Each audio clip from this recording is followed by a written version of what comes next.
Game over, man. Game over. Johnny. You're gonna need a big approach. So serious. Roll out. I am Iron Man. This is a tasty burger.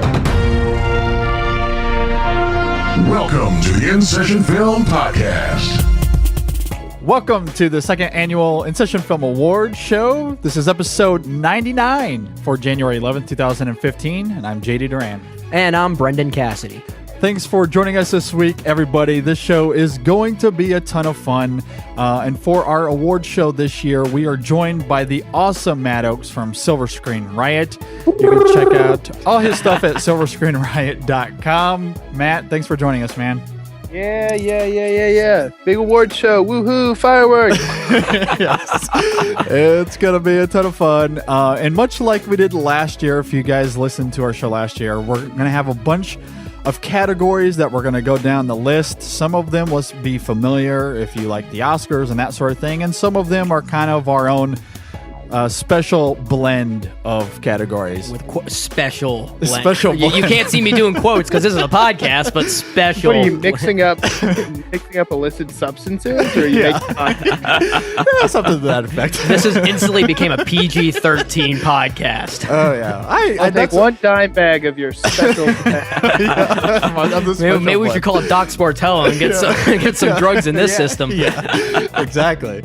But yeah, that's going to be a lot of fun. And then we're going to finish off the show with our top 10 of 2014, which I cannot wait to get into. Before we get into any of that, though, fellas, Matt, I'll toss it to you first, man. How's your guys' week? Oh, I kind of briefly told you I am just jet lagged as a dead bird. Yeah, you were visiting the Viet Cong, right? It's Viet Cong, yes. Yeah, it was me and Charlie. Yeah, I think it's either like the fact that I like missed 3 days of sleep, or maybe like I developed a dependence on like Vietnamese like weasel coffee, but I've just been like so tired and like not sleeping at all for the last 3 days. Man. So if I sound a little insane today, that's what it is. That's likely why. Yeah, that has a little bit to do with it.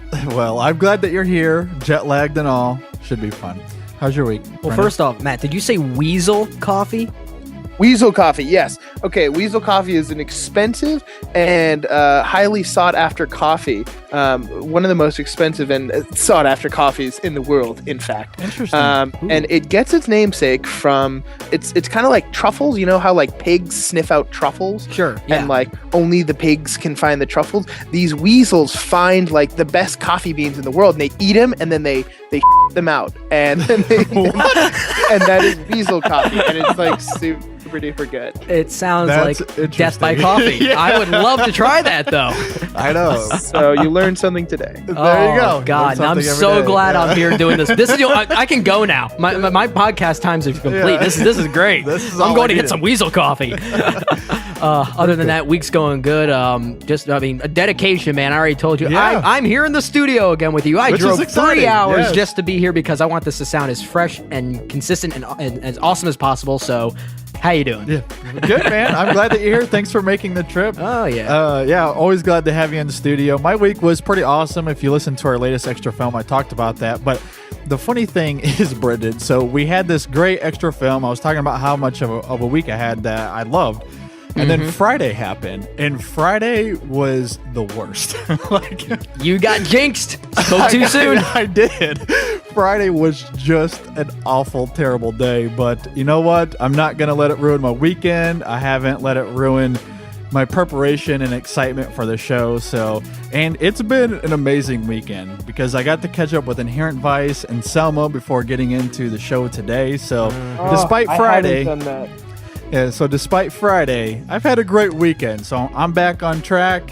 I'll deal with all that nonsense later. It makes up for all of that. Yeah, then, exactly. So I'm excited for the show, though. So we got a lot of fun categories to talk about. Our top 10 of the year. Let's get into it. And here we go.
You're listening to the InSession Film Podcast. This is episode 99.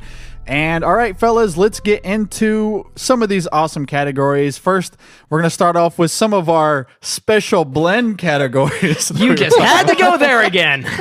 We are. So we did this last year too, so I wanted to do this again this year. And before we get into more of a structure, we had kind of our own individual special awards that we did last year that I also wanted to do this year. So I'll toss it to you first, Matt. Any individual special awards that you want to give away for 2014? Sure. I wasn't quite exactly sure what you were looking for in this, so I kind of culled some from my to be published Silver Screen Riot Awards. Okay. So one category that I like is best quotes of the year. Okay. And I just have two, because these are my two favorites. First, I'll give you my runner-up, which is from J.C. Chandor's A Most Violent Year, which I know a lot of people haven't seen yet, because including us. Yeah, we haven't seen it yeah, yet. it was a terrible release schedule. But there's a movie. There's a line in the film from Oscar Isaac where he says, "I like to own the things I use." And there's something just so simple and perfect about that line. Yeah. I love it. So that's my runner-up. But my favorite quote of the entire year is from the movie Whiplash, in which J.K. Simmons says something along the lines of, maybe I'm not quoting exactly, but there are no two words in the English language more damaging than good job. Yeah. I love that quote. Yeah. I've used it all over the place this year. So as far as a little superlative for me, there it is. Best quote of the year, J.K. Simmons, Whiplash. That and it's so true though when you think about it, and that's what makes it more devastating in the movie though. But it's very true. It is very true. Yeah, there's a lot of potency behind it, and I think what's also interesting about that line is that scene is on the soundtrack, on the official soundtrack. Like you can go into Spotify and you can listen to that whole conversation. Yeah. Oh, no way. Yeah, that's it's cool. really unique. So, all right, Brennan, any individual awards you want to give away? I thought of one, and I want to try and go really outside of the box. And I guess this is maybe kind of similar to best quote, but not necessarily. But there were a lot of good, funny moments in movies this year, I think, that don't get quite talked about. So I'm going with biggest laugh out loud moment or biggest LOL moment. And my nominees are and I'm gonna say these a bit vague, so it doesn't sound like they're spoilers. But one of them from Inherent Vice, there's a scene where basically I'm just gonna leave it as eating weed. That scene was awesome. Yes. So there's that. There's the quote from Guardians of the Galaxy where Chris Pratt's character, Star-Lord, Peter Quill, references Footloose and mentions Kevin Bacon. I Also lost great. it. Yeah. And then third is from the Lego movie, Spaceship. And I'm going with the spaceship from Lego Movie. I watched that. I watched that movie by myself. I didn't go to the theater and have the theater experience like I really wanted. But when I watched that alone in my own apartment and that scene came up, I had to pause the movie. I couldn't even breathe when he was screaming spaceship. He screamed it like 10 times, and it got funnier every time he said it. The build up to it was amazing. Yeah, that was so good. Perfect writing from Chris Miller and Phil Lord on that too. I mean, it was brilliant. Hilarious. Absolutely hilarious. I agree. Yeah, all three of those are fantastic. Oh, yeah. But a lot of funny stuff. Very good stuff. I have a few individual awards that I'm going to give away, so I'll just run through these really quickly. You would. I know. The first one I want to talk about is Best Score Track. So an individual track from an official soundtrack that came out this year. And I had a few of them. I'm not going to go into them a ton, but the ones that I wanted to mention was Hope by John Ottman from Days of Future Past. That one was pivotal to one of the scenes I was talking about in our top 3 scenes of the year. That show, Brendan. Absolutely love it. I also love Norman by Stephen Price, which is the ending track to Fury. Coward by Hans Zimmer, which is the track that is played during the docking sequence near the third act of the film. Best sequence in that movie, Amazing. And also the track Captain America by Henry Jackman. I think that score is the best that Marvel has put out yet. Underrated. Completely underrated. And I love that. So those would be my favorite tracks of the year. Another award I want to give away real fast is movie that I liked that everyone else hated. And Yeah. I'm going with The Amazing Spider-Man 2. Everyone hates that film, and it is a very flawed film. I don't blame people for hating it. I just doesn't bother me a lot. I think the things that work in that film, I really enjoyed. So I recognize the flaws. I still really had a good time with it. So that is the movie that I liked that everyone hated. I didn't hate it. You didn't hate it? I didn't. No, Oh, and nice. I totally would be among the people who hated that movie. But Yeah. So, well, I'm not alone. I didn't know that. I did hate it. Yeah, I know you did. Yes, as the rest of the world did. And then the last one I want to give away is my biggest surprise moment of the year. This completely caught me off guard because it's from a film that I would consider one of the worst movies of the year. And well, I mean, that's a category we'll get into here in a little bit, but it's from the movie The Best of Me, the awful Nicholas Sparks movie that came out this year. I was so caught off guard because this movie is terrible. But there is a scene involving a character named Tuck, who I think, if there's a redeemable factor in that movie, it's this character at all. And there's a scene where this girl asks him about his wife. Okay, and his wife, the film, addresses that she's passed away. She's been gone for a little while. Sure. And so this girl asks him, "How long were you married?" And Tuck's response, and again, I'm completely disengaged from the movie pretty much at this point. Mm-hmm. His response is, "Oh, we're still married. We're just on different schedules." I was blown away by that. It resonated incredibly loud. Probably part of it was because I was sitting with my wife at the time, but that just really spoke volumes to me. And Nicholas Spark movies, they're not really my cup of tea. There's not much I get out of them. I enjoy The Notebook, but that's probably about it.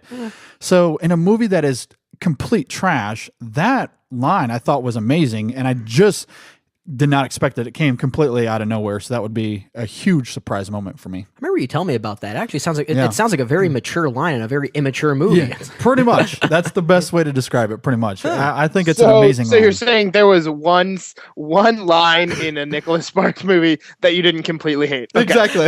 Okay, so that gets an award. Yeah, pretty much. Because it was a huge surprise, and I really loved the line. It really spoke a lot to me. So, But it's still not worth seeing. yeah. Anyway, all right. Before we move on to our next category, just like we did last year, we're gonna have a bunch of voicemails from other podcasters and movie people that we love that's been on our show. And the first voicemail we're gonna listen to is Arcturus from the MGCTV podcast.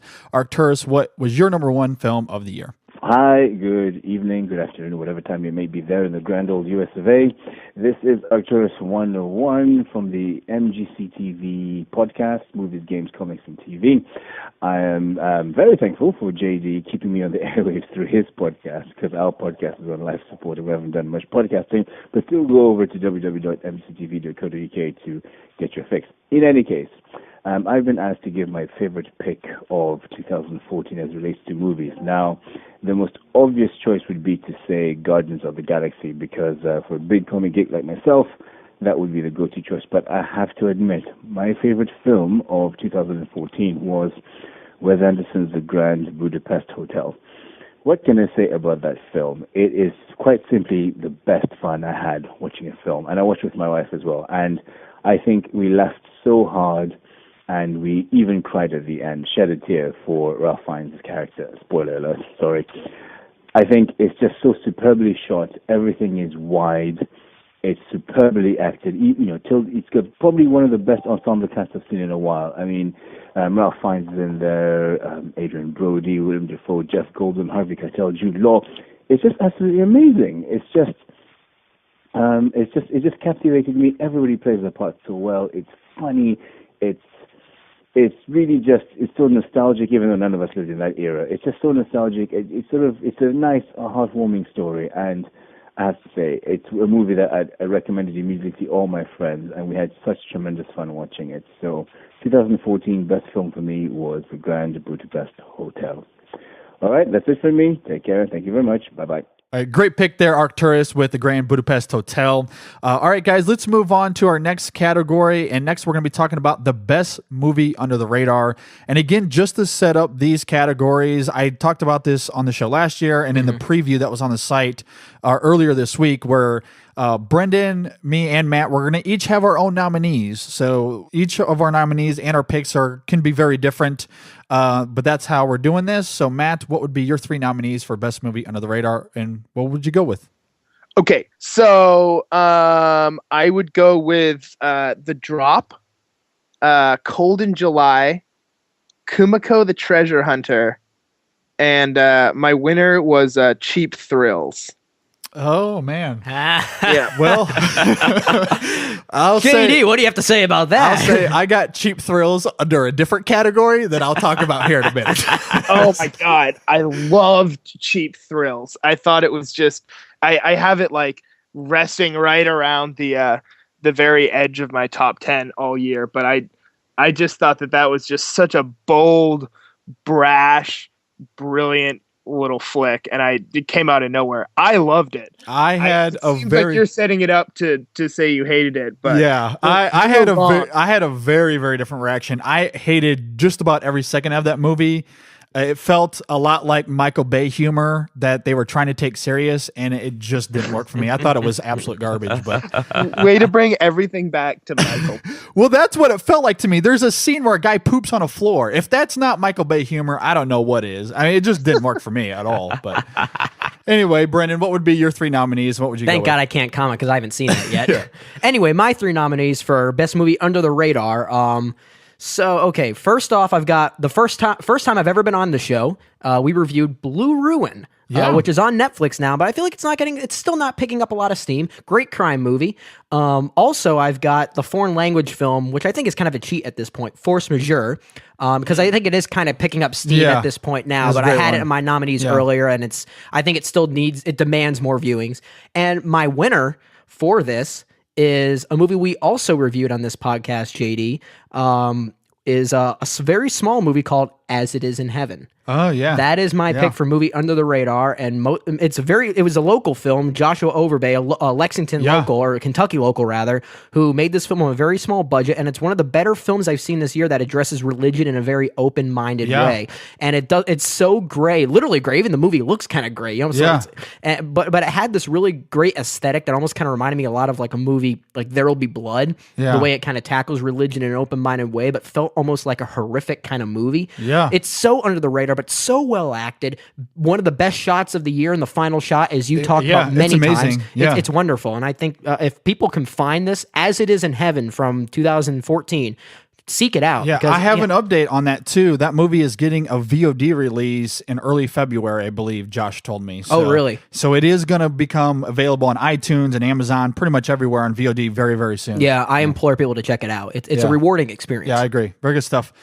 For my 3 nominees, I went with a small film that came out earlier in the year, I guess, that completely went under the radar, especially for me. I didn't see it until months later, is Obvious Child. I also saw a movie that no one really talked about, that I know of anyway, is a movie called Lay Weekend, one of the best small gems I've seen all year. And I also had Mistaken for Strangers, a documentary that I really loved. So my winner would be Mistaken for Strangers. It's my favorite documentary of the year. It's one that hasn't gotten a ton of press because it was a documentary made by a very amateur filmmaker. It was made by the brother of Matt Berenger, who is the lead singer of The National, the band. Oh, so, okay.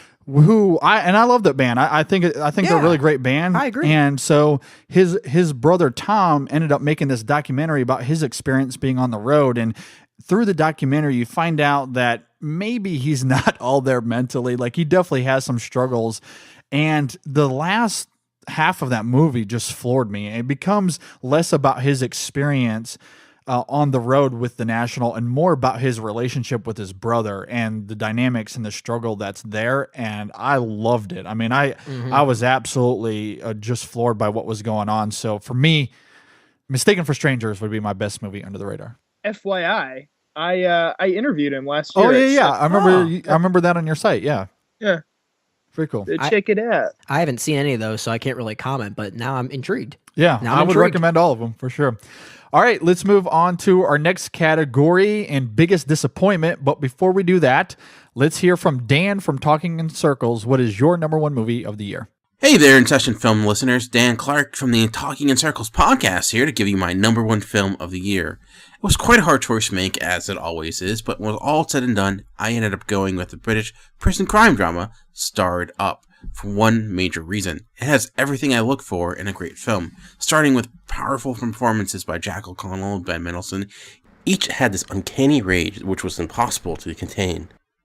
Screenwriter Jonathan Azer crafts the script seeping in authenticity. It is clear his past experience working in the prison system went a long way in ensuring Starred Up depicted this forgotten world in a realistic fashion. And director David Mackenzie helped create some of the most intense scenes of the entire year, and it's simply men in a barren room having explosive conversations. Lastly, it's a movie that actually has something to say. It never tries to indicate these people stuck in prison don't belong. Instead, it's about discovering what should be done once they arrive. When I considered all that, I had to go with Starred Up as my favorite film of the year, at least for now. Anyways, that is it for me. I'll catch you later. All right, thanks, Dan, for your pick for Starred Up. And now, fellas, let's get into biggest disappointment of the year. This is actually a favorite category of mine for some reason, but This one's gonna be fun. I think I'm gonna shake some stirs with this one. I think so too. All right, Matt, what are your 3 nominees, and what was your biggest disappointment of 2014? Okay, this time I'm actually going to do 3 nominees total rather than last time when I kind of botched that. So let's see. Biggest disappointment for me, I would put the Paul Rudd, Amy Poehler spoof that I thought would be funny and was just horrendous. They Came Together. Transcendence, where Johnny Depp turns into a computer and then at the end is in the plants. Or something like that. Is it like The Happening? Yeah. Christopher Nolan's masterpiece, Interstellar. Okay. And for me, my winner is Interstellar because I wanted so badly to love it, and I just didn't, and I just don't think I ever will. So that tops the list for me. I gotta quote you on masterpiece on that Yeah, one. no, that was pretty good. You gotta get that patented, man. Yeah, that was pretty good. And I don't think you're alone on that one. Yeah, I you're really not don't. going to get a lot of argument on this end. That's for sure. It's really been divisive with audiences. It's been so polarizing. People either love it or where we're at. Yeah, but it's not polarizing in the sense that it's actually challenging the audience. I think there are really disappointing flaws in the movie from a story standpoint. It's a mess. Yeah, it really is. And in my opinion, it represents the very best and worst that Nolan has done. That's what makes it more disappointing because there is some great stuff in there. Yeah. Oh, there's I fantastic agree. stuff. Yeah, I would agree. But it's let down by the the end product. Yeah, absolutely. Yeah. Slop fest. All right, Brendan, what do you got? All right, so for my 3 category or nominees for biggest disappointment, I also have Interstellar for the same reasons. I've also nominated Bennett Miller's Foxcatcher, which we talked about recently on our show, and I was very disappointed by that. It was too cold and brooding that I just wasn't emotionally invested in it. But my winner for biggest disappointment is a movie that is topping a lot of lists, an underrated one, I guess. But I was not a big fan of The Babadook. I really thought the first half of the movie I thought was splendid. It was like the horror movie I was waiting for, and then when it gets to the second half and tries to really start addressing its themes on grief and despair, that kind of uses the monster figures like a symbol to represent that. For some reason, the movie just became a giant silly goof fest for me, and I found it unintentionally funny the entire second half of the movie. It's more about the execution of it for me, and I was very disappointed with that movie. I know most people love it, and it was like the horror movie that people were waiting for that had dramatic. I loved it. Yeah. I know, and I'm in the minority, I guess, on this. I really think I am because I recognize it's not a monster movie. It's not really meant. It's meant to symbolize something else, and I can see those themes. I just thought the execution was not handled well, and it's very disappointing for me because I love horror movies that are dramatically resonant. I keep telling you a movie that's very similar that I think is even much better is Juan Antonio Bayon's The Orphanage that came out in 2007, I think it was. Phenomenal film. The Babadook didn't quite do it for me, unfortunately. Interesting. And the ironic part about that, especially if you've listened to our show when we reviewed that, is it was the second half, especially the third act, that resonated the loudest for me. And So- most people, yeah. For me, it was the exact because opposite. it really goes away from typical horror tropes and goes into something that emotionally just resonated loud for me and became something more about a character dealing and struggling with something that is real and visceral and something that we can all experience that I thought was well handled. And and that's what makes it horrific to me is it's not really a typical horror film at that point. It isn't. It didn't work for me from the execution standpoint, unfortunately. Very interesting. For my 3 nominees is actually kind of similar to you, Brendan, in the sense that I also had Interstellar and I also had Foxcatcher, but my third nominee, which is a little bit different, is Darren Aronofsky's Noah, which is a film that I was really looking forward to. Mostly because it's a story that I'm really intrigued by. I've always loved the story of Noah in the Bible, and I like Darren Aronofsky. I love his films. So you put those together, I was super hyped for it. And I thought the trailers were excellent for that film too. And a great cast. Yeah, and then ultimately I was very disappointed. But my winner, very much like Matt, is Interstellar because I was hugely anticipating this, a lot like the rest of the world. Oh, yeah. And it just fell flat for all the reasons we talked about when Matt brought it up. It just... yeah, was just it's a real shame. It's a shame, but we know Nolan is good enough that he'll bounce back from that. I think so too. I mean, geez, he's done sci-fi very well before. I mean, look at Inception. I think it's easily one of his best films. Yeah. So this isn't the end of the world for Mr. Interstellar flop. Yeah. So I think the biggest key to that, and I do agree with you overall, Brendan, but I think, and we talked about this a lot on the show, is I think it comes down to how much he wants to integrate his brother into his projects, because I think that's been the biggest issue as of late. So I think that's a good point. Yeah. We'll see. All right, let's move on to our next category. We're going to talk about worst movie of 2014. But before we do that, let's hear from Michael from the Q Filmcast. Happy New Year, glorious 2015 to you. This is Michael with the Q Filmcast, calling to tell you what I think is my favorite film of 2014. I have a top 3 for you. I'm going to say top 3 films of 2014, at least the ones I saw. Number 3 for me, I'm going to go Guardians of the Galaxy. Over-delivered in every single aspect, and I'm on board with half the people in the country probably. Love that film. Number 2 for me, Boyhood. Really like that one. That one sticks to my ribs. My number 1 film of the year, though, is one that rattles around in my brain every day since I've seen it. Birdman. I have Birdman love. That's it. 2014. Top film for me, Birdman. And this is Michael with the Q Filmcast. Check us out, qfilmcast.net. Netflix instant reviews and discussion at your disposal. Happy New Year. All right, thanks, Michael, for your pick for Birdman. Great film there. And all right, guys, let's talk about worst movie of 2014. Another fun category that's, I think, fun to make fun of movies.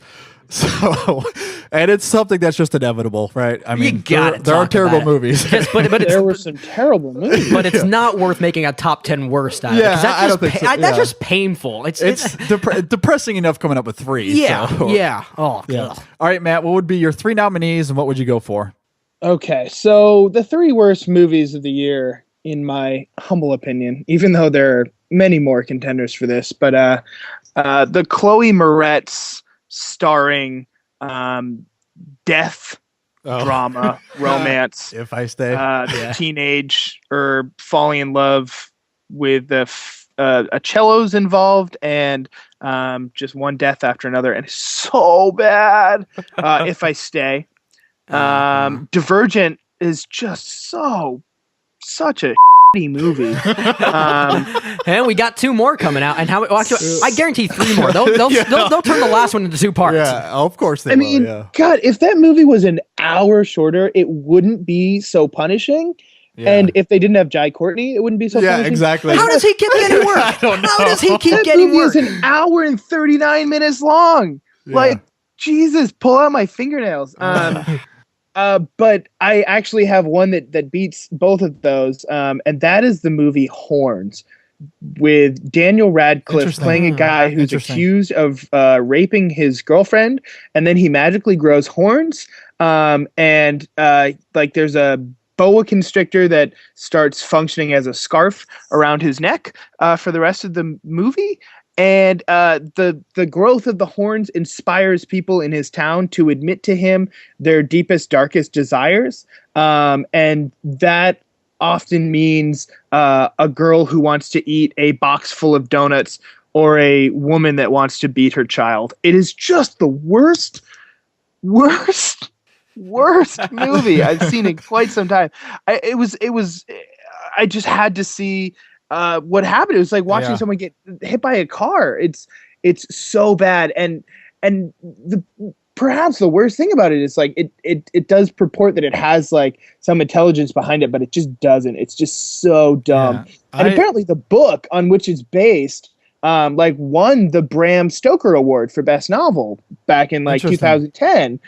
So apparently the novel is pretty good, but this movie is just a bastardization of it. It's so awful. I wish it upon no one. So don't watch Horns. I certainly didn't hate it as much as you, and I did like Daniel Radcliffe in that film, but I will say the third act is a mess. Very weak. It's a mess, and I'll agree. The movie itself is a mess, but I too like Daniel Radcliffe in it, just so there's a minor redeeming quality there. He's not the problem. He's not the problem. But he was good good enough that I was at least kind of interested in parts of it. But for example, like you're talking about when everyone's revealing their deepest, darkest sins to him, that got old so quick, though. That was the biggest problem for me. It was just so poorly done. It was. I couldn't tell if it was comical or like it was trying to be like sinister, dark, and dramatic, and it didn't. The juxtaposition was just a mess there too. I don't think it knew either, and that's the problem. It didn't. It probably didn't. The crystallization of that film was just the worst. Right. It was terrible. All right, Brendan, what do you got as your three? The worst. Okay, so my top three for worst movie, I think, are going to rub a lot of people the wrong way. Because I will say I have seen Horns. And I didn't like that movie as much either. I think I was too generous when we reviewed it. I actually wouldn't recommend that movie now that I think about it. But I've also seen bad movies like Teenage Mutant Ninja Turtles and Transformers 4. And yet I haven't seen Winter's Tale, but you can talk about that one. I will. But my top three are not those movies, and one of them is going to get people to think you're an idiot, Brendan. But anyway, I'm nominating The Other Woman with Cameron Diaz, Leslie Mann, and Kate Upton, which is not the movie you want to see about women empowerment. That is not it. That makes women look like scum. I mean, geez, you want to see the movie about women empowerment? I told you, it's Big Eyes. Much better film that has that theme better. Other Woman is terrible. The other movie I've got on there is The Gambler with Marky Mark, which we just reviewed. That movie's a downright mess, and it has no idea what kind of dramatic resonance it wants to have on it. Yeah. If your third nominee is what I think it might be, I'm kind of excited to hear it. I can't wait to hear what Matt says. But my third nominee for worst movie of the year is The Hobbit, The Battle of the Five Armies. There it is. What a trash fest this was. I mean, I almost fell asleep in the theater. And I loved the first Hobbit, An Unexpected Journey. I actually thought that was very underrated. I thought The Desolation of Smaug was very bad. Not horrible, but very bad. But this was everything was so unintentionally comical and goofy. The language was dull and meaningless. And it shows how much Peter Jackson had to make up crap as he went along. And it shows how weak of a filmmaker he is on that regard. He didn't have enough material to base this off of to extend it. And the pacing and plot points and how they address certain things, it's just a downright mess. And I mean, don't get me started on it, but I'm going with The Gambler for my worst film of the year. So I'm not picking The Hobbit. Wow. But I still think The Hobbit's one of the worst films. I just think The Gambler was the worst. So it's bad. It's very bad. It's bad. I mean, anything that's going to waste Brie Larson like that, no. I mean, that was, I cried after the movie. Yeah, that's the breaking point. Yeah. Very good stuff. For worst movie of the year, I'm gonna do the same thing too, where I'm gonna, some feathers are about to be ruffled here a little bit. So rough it up. for my three nominees, I'm going with Labor Day. Josh Brolin made me want to hate him for being in that film. That movie sucked. Yeah. Oh yeah, it did. Another nominee is Winter's Tale, which is a film I've talked about a lot on the show because it is comically and just... I can't believe that was made. I can't believe that was made. I just want to see it for that reason. I want to see Will Smith play the devil. Oh my God. And again, made me hate Will Smith for being in that movie. Oh, poor man. And again, one that I absolutely loathe, again, that everyone loved, but Cheap Thrills is top 3 worst movie for me. I just despise it. I despise it. I don't understand why people love it. It is just gross things. Superficial. I don't even want to get into it. It's just terrible for me. But all that being said, my winner is Winter's Tale. I had to go with Winter's Tale for a lot of different reasons I've talked about on this show, but the effects in that are It rivals Olympus Has Fallen as far as the worst What about I've seen the out of the horse, last though? decade. What about the horse, JD? Flying magical horses. Yeah, it's terrible. I mean, What, Pegasus is in the movie? nothing in that movie is believable. The acting is, subpar, which is disappointing because I like Colin Farrell and some of the other actors. I mean, I like the actors themselves, but the acting in this movie made me want to hurt them. It just was so bad. The only redeeming factor about Winter's Tale is the score, which was by Hans Zimmer, and that surprised the hell out of me. But it was so funny because after the credits was over, I was like, thank God this movie's over. But I leaned over to my wife and I said, I did like the music though, having no clue who'd done it. And then of course Hans Zimmer's name popped up on the screen. Of I'm course like, it was Hans Zimmer. figures. Oh, yeah, figures. Yeah. Go figure. But that doesn't save this movie by any stretch of the imagination. It is absolutely the worst movie of 2014, if you ask me. So, all right, that being said, let's talk about some stuff that is more fun. So, Yeah. let's move on to Best Movie Trailer of 2014. But before we do that, let's hear from Max from the Q Film Cast. What was your number one movie of the year? Hi, Max here from the Q Filmcast at theqfilmcast.net. My number one movie of 2014 is Nightcrawler with Jake Gyllenhaal. The reason is it is the greatest portrayal of a pure sociopath since Taxi Driver. He is this generation's Travis Bickle. It is the most fully realized character. It was an original story, original plot. Everything was great about it. Every supporting character was awesome in it. And it has stuck with me more than any film of 2014. And I recommend everyone see this as soon as possible. Thanks for letting us call in, and y'all have a great 2015. Max from the Q Filmcast signing out. Have a good one. Bye-bye. All right, thanks, Max, for your pick for Nightcrawler. All right, guys, let's talk about Best Movie Trailer of the Year. And I thought there was a lot of great trailers, and there were some bad ones, but there were some really, really fun ones. So, Matt, what would be your three nominees, and what would you pick for Best Movie Trailer? Okay, I'm the worst person to do this because I literally don't watch trailers when I'm in the movie theater. Typically, 9 times out of 10, I know I'm going on a little bit of a rant here, and you just told us not to go on rants.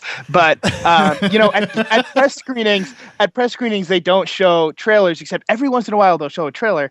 And I literally close my eyes and look at the floor during trailers. Having said that, I watched 3 trailers this year, and these are going to be my 3. There you go. Okay. Perfect. So, Interstellar, I watched that first teaser trailer Okay. because I just couldn't resist, and we all know how that turned out. Yes. I watched the Godzilla trailer. I thought that was a really cool trailer, just the first teaser. And then there's one trailer that I've watched like 20 times, and I think we all know that it's the Star Wars 7 trailer. Yeah. And it's so Sure. good. It just gets me so hot.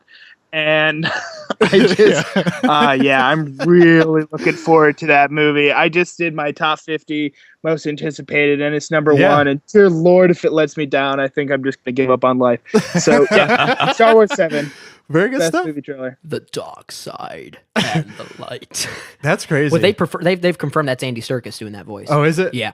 It's going to be exciting. I agree. All right, Brendan, what do you got? So for my 3 movie trailers, I'm sticking with films that were movies that did come out in 2014. So I didn't go with Star Wars or anything like that. Sure. So for my 3 nominees, I'm going with Paul Thomas Anderson's Inherent Vice. Awesome trailer. Great was soundtrack great. in it. Played That was great. one of my favorite songs, I Want to Take You Higher by Sly and the Family Stone. Yeah. Also, the trailer for Under the Skin, awesome trailer because it perfectly denotes the tone of the movie, I think. So Yeah, great representation. But my winner, and I think it's kind of obvious, is because it was just the best marketed trailer. It made this movie a big hit when no one knew anything about it, and that's a trailer for Guardians of the Galaxy.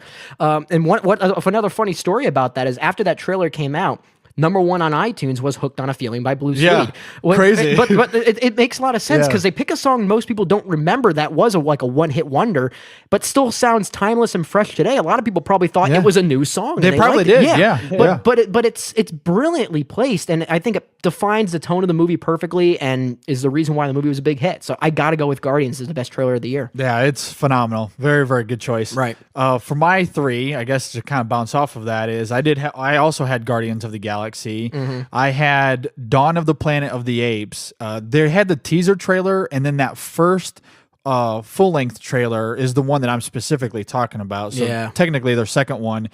made me so excited for that movie. It was one of the best trailers I've seen all year. It was absolutely incredible. And I also had Fury, because the trailer for Fury, there hasn't been a trailer that has moved me more emotionally than that one did. That's a good point. I loved it. So going into that movie, I had a lot of expectations because I was very moved by that trailer. That trailer was like a short film. It really was in a lot of ways. Absolutely. So I gotta watch that trailer. it's incredible. Very, very good stuff. So my winner for this is very much exactly what you're talking about, Brennan. I have to go with Guardians of the Galaxy because this was a project that nobody knew about. They had to be very meticulous about how they presented this material. And it was crucial, right? Because nobody knew anything about it. And that first trailer comes and they present the characters in a very funny and interesting way and gives us information about them, which I thought was fantastic and hilarious. Yeah. And so, we were able to engage. Then they show some action shots with Rocket and Groot. Again, nobody knew, but you're like, oh my God, that's a talking raccoon. Raccoon's got a gun. It was awesome. Yeah, and you're right. The music was an absolutely impeccable choice. So on the back, we got ooga shaka, ooga ooga ooga. Yeah, I remember they debuted it, I think, on Jimmy Kimmel. So, and it was late at night, so it was like 11 o'clock. And after the trailer was over, in my living room, I stood up and clapped. Like, that's how good of a trailer it was. It was, fantastic stuff. But all right, guys, let's move on to our next category. We're going to be talking about the best opening or closing credit sequence or scene in movies from 2014. But before we do that, let's hear from Fox from Geek Scholars Movie News. What was your number one? Hi, this is Fox from Geek Scholars Movie News, and my top film of 2014 is Wes Anderson's The Grand Budapest Hotel. In this film, Anderson delivers to audiences a delightful fantasy following a renowned concierge at the titular fictitious establishment played by Ralph Fiennes. The result is a film that expertly combines comedy, intrigue, excitement, and beauty. All right, guys, let's talk about our favorite opening or closing credit sequence or scene from movies in 2014. Matt, what would be your three nominees and what would you pick? Okay, I gave myself a little bit of a criteria here, and I'm basically I only went with openings because it would be too hard to do both, and essentially I'm thinking of like either an opening credits sequence or just like a really quick establishing shot. I'm not going with like a 5-minute sequence. So, just keep that in mind when I'm laying down these down the law here. Sure. So one of my nominees is Blue Ruin, where we get the opening of this scraggly dude sneaking into a house to take a bath. Yeah. Because immediately you're just like, what is this movie? Another one is The Guest, where it just opens with like this really rumbling score and this military looking guy just jogging robotically down a road, and then it's like The Guest. I thought that was really cool, got me right into it. I love that representation. And finally, this is more of an actual credits sequence, but Gone Girl, where you have the score from Trent Reznor, just like an earthquake coming up, and it's just all these perfect shots of like these little suburban complexes that all look so peaceful and yet look so terrifying somehow. And it's just it was like an opening that immediately I knew I was going to love this movie, and that's why I have to choose the Gone Girl little houses sequence. It's great. It just pulled me right in, and it immediately establishes the mood that the film goes on. It set the tone perfectly, and Fincher's really known for making really good opening credit sequences. Oh yeah, he is the king. Yeah, and I don't think he disappoints again this year. And this one reminded me a lot of like The Social Network because it establishes a setting while it's doing it too. Yeah, great Trent Reznor score too. Yep. All right, Brennan, what would be your three nominees? So I'm also kind of having a little criteria here. I'm not going with scenes. I'm going with stuff that's specifically either an opening or a closing credits, specifically credits, because I wanted to limit it to that because I'm not a big fan of opening or closing credits, or at least opening credits rather. So I wanted to try and find or focus on ones. But Guardians of the Galaxy? Well, you're stealing my thunder, man. Come on. There's supposed to be suspense here. Sorry. Anyway, so my first nominee. So I ruined one. You may have ruined something important. So my first nominee is the closing credits for How to Train Your Dragon 2. Because I love like the picture book-esque kind of look to it and all the paintings and the drawings, and it plays that great song by Yonzi from Sigur Rós, Where No One Goes, which I might talk about a little bit later as well. Love that. Also love the closing credits for Selma.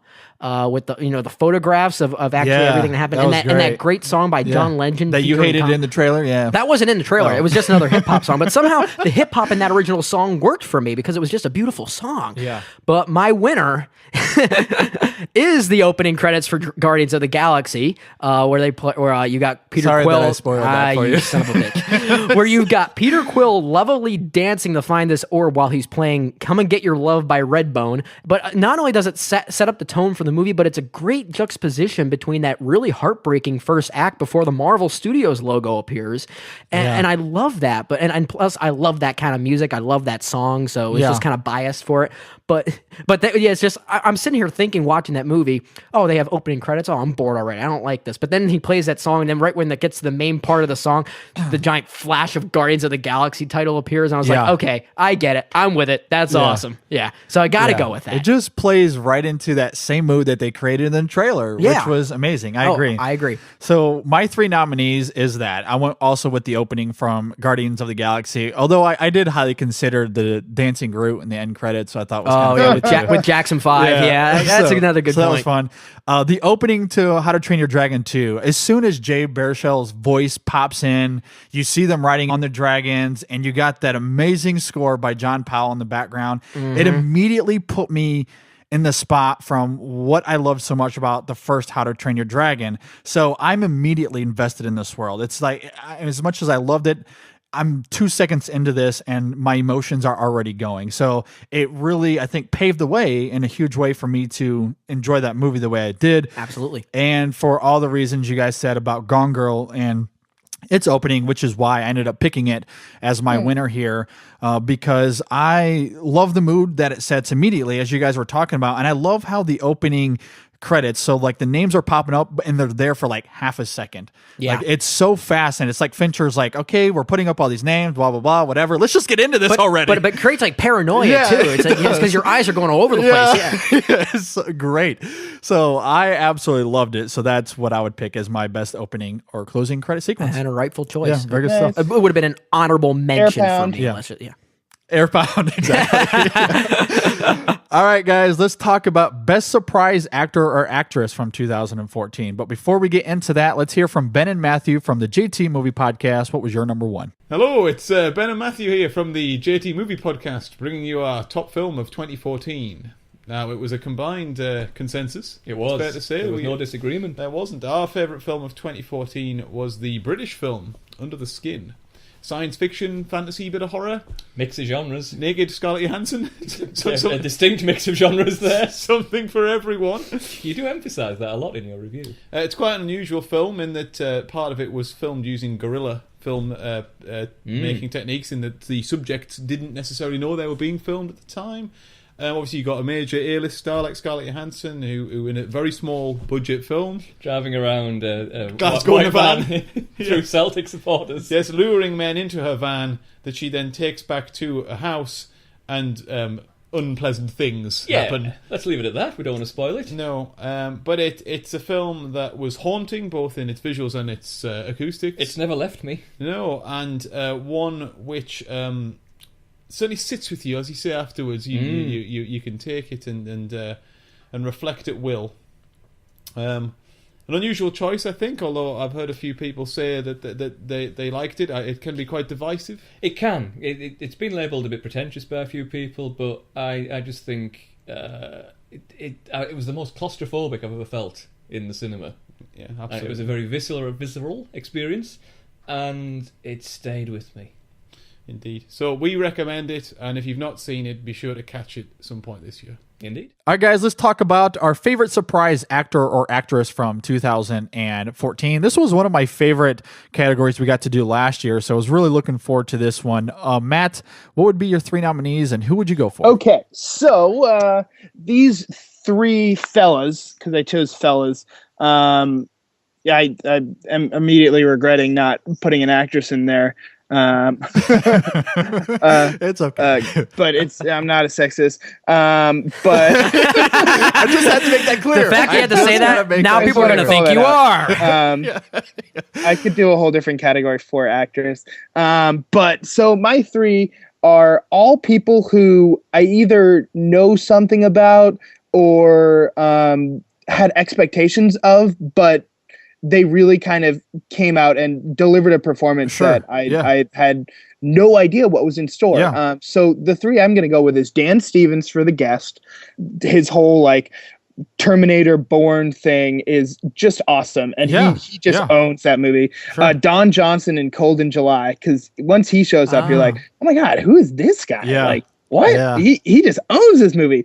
And my winner is going to be a big surprise, a guy that I wouldn't say I disliked, but I disliked his body of work because he was involved in the Twilight movies, which are notoriously not very good. And that's Robert Pattinson. And I thought he was terrific in The Rover. Amazing. I agree. He blew me away. And it's still, in my eyes, one of the best performances of the year. I agree. So I got to give it to Pattinson, who I wouldn't have expected. Yeah, no, Pattinson didn't quite make my top three, but I 1,000% agree with you. Like, he carries that movie in a great way for me as well. Yeah, I'll agree with that. And just kind of jumping off of that, he is one of my nominees. And I wasn't a huge fan of The Rover overall. I think I gave it a B- on our review, but I still think Robert Pattinson, what he did in that movie was very transformable. I could hardly tell it was him. He put on this different accent that was really interesting, and he did a good job with it. So he is one of my nominees. But continuing that, I also have Bill Hader from the Skeleton Twins. Oh, totally. Gave a. I mean, I know. I always thought he was funny. Every movie I see him in, at least he makes me laugh. And he made me laugh in the Skeleton Twins, but had a real dramatic resonance that I was really surprised to see. But my third nominee and my winner goes to someone I do hate. But he gave a supporting performance in a really good movie. And he actually made me laugh a lot. And I'm going with Tyler Perry from Gone Girl. Nice. That's a good choice. He surprised me. And actually, he had a runner-up moment for one of my biggest laugh out loud moments when they arrive at the house and it's wrapped in caution tape. He goes, well, whatever they found, I assume it was pretty bad. I mean, he's perfect as like the snarly lawyer. And I can't believe how well cast that was. I mean, loved him in that. Nobody would have guessed that either. No. Tyler Perry was my winner for that. Yeah, that's really good choices, guys. I love them. So for my three nominees, I went with Jenny Slate from Obvious Child. I knew really nothing about her, and she really grounded that movie for me. I loved her performance in that. I went with another Twilight actor, and instead of going with Robert Pattinson, which I think is a fantastic choice, but this one blew me away, I went with Kristen Stewart from Still Alice and Camp X-Ray. Two performances I never in a million years thought that she could give and that I would have enjoyed. And I think she was pivotal for both those films working for me that I won't go into here, but she really surprised me.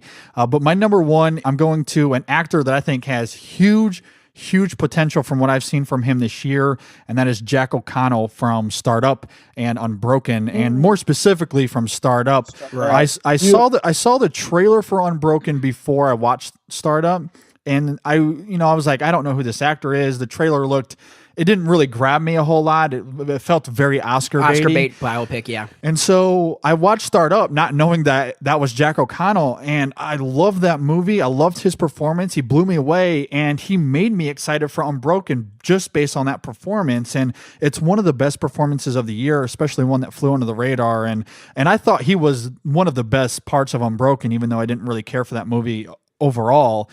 So I'm really excited to see where his career goes, because I thought he was just superb this year as an actor. So Jack O'Connell would be my pick for best actor or actress. All right, guys, let's talk about best surprise movie of 2014. But before we do that, let's hear from my lovely wife, Brandy Duran. What was your number one movie of 2014? This year, I had a very tough decision between two movies for my favorite film of 2014. But after receiving this movie on Blu-ray for Christmas and watching it probably 5 or 6 times since then, I have decided that my number one movie for 2014 is Divergent. All right, thanks, Brandy, for your pick for Divergent. For your incorrect pick. A pick that Matt loves. But I love her nonetheless. Yeah. All right, guys, let's talk about Best Surprise Movie, another category that I really like. So, Matt, what would be your 3 nominees, and what was your Best Surprise Movie of the year?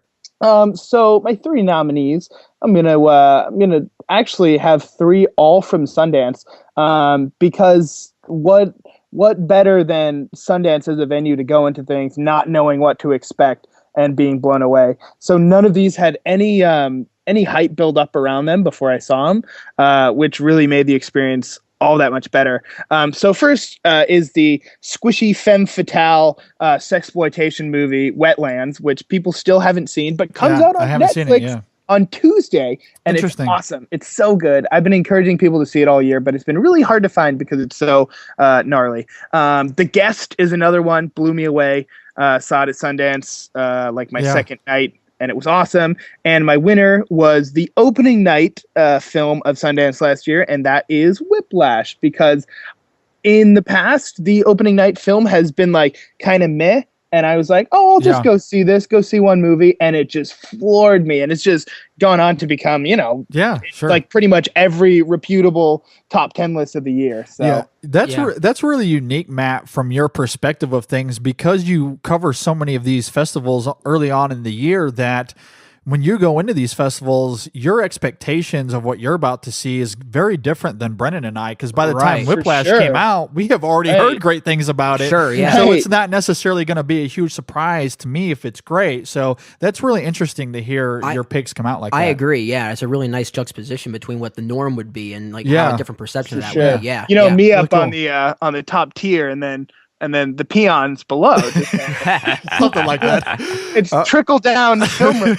Yeah. All right, Brendan, what do you got? All right, so for my 3, I'm going with for the same reason that we just talked about, movies that I expected to be bad, either based on what the trailer presented with us, or maybe if I don't like the director and the movie surprised me. So first one, I'm going with Tim Burton's Big Eyes, because I'm not a huge fan of Tim Burton, as we talked about.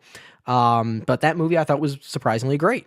So for my second nominee, I hated the trailer for Selma, but I just saw that movie, and the movie is probably the best biopic of the year.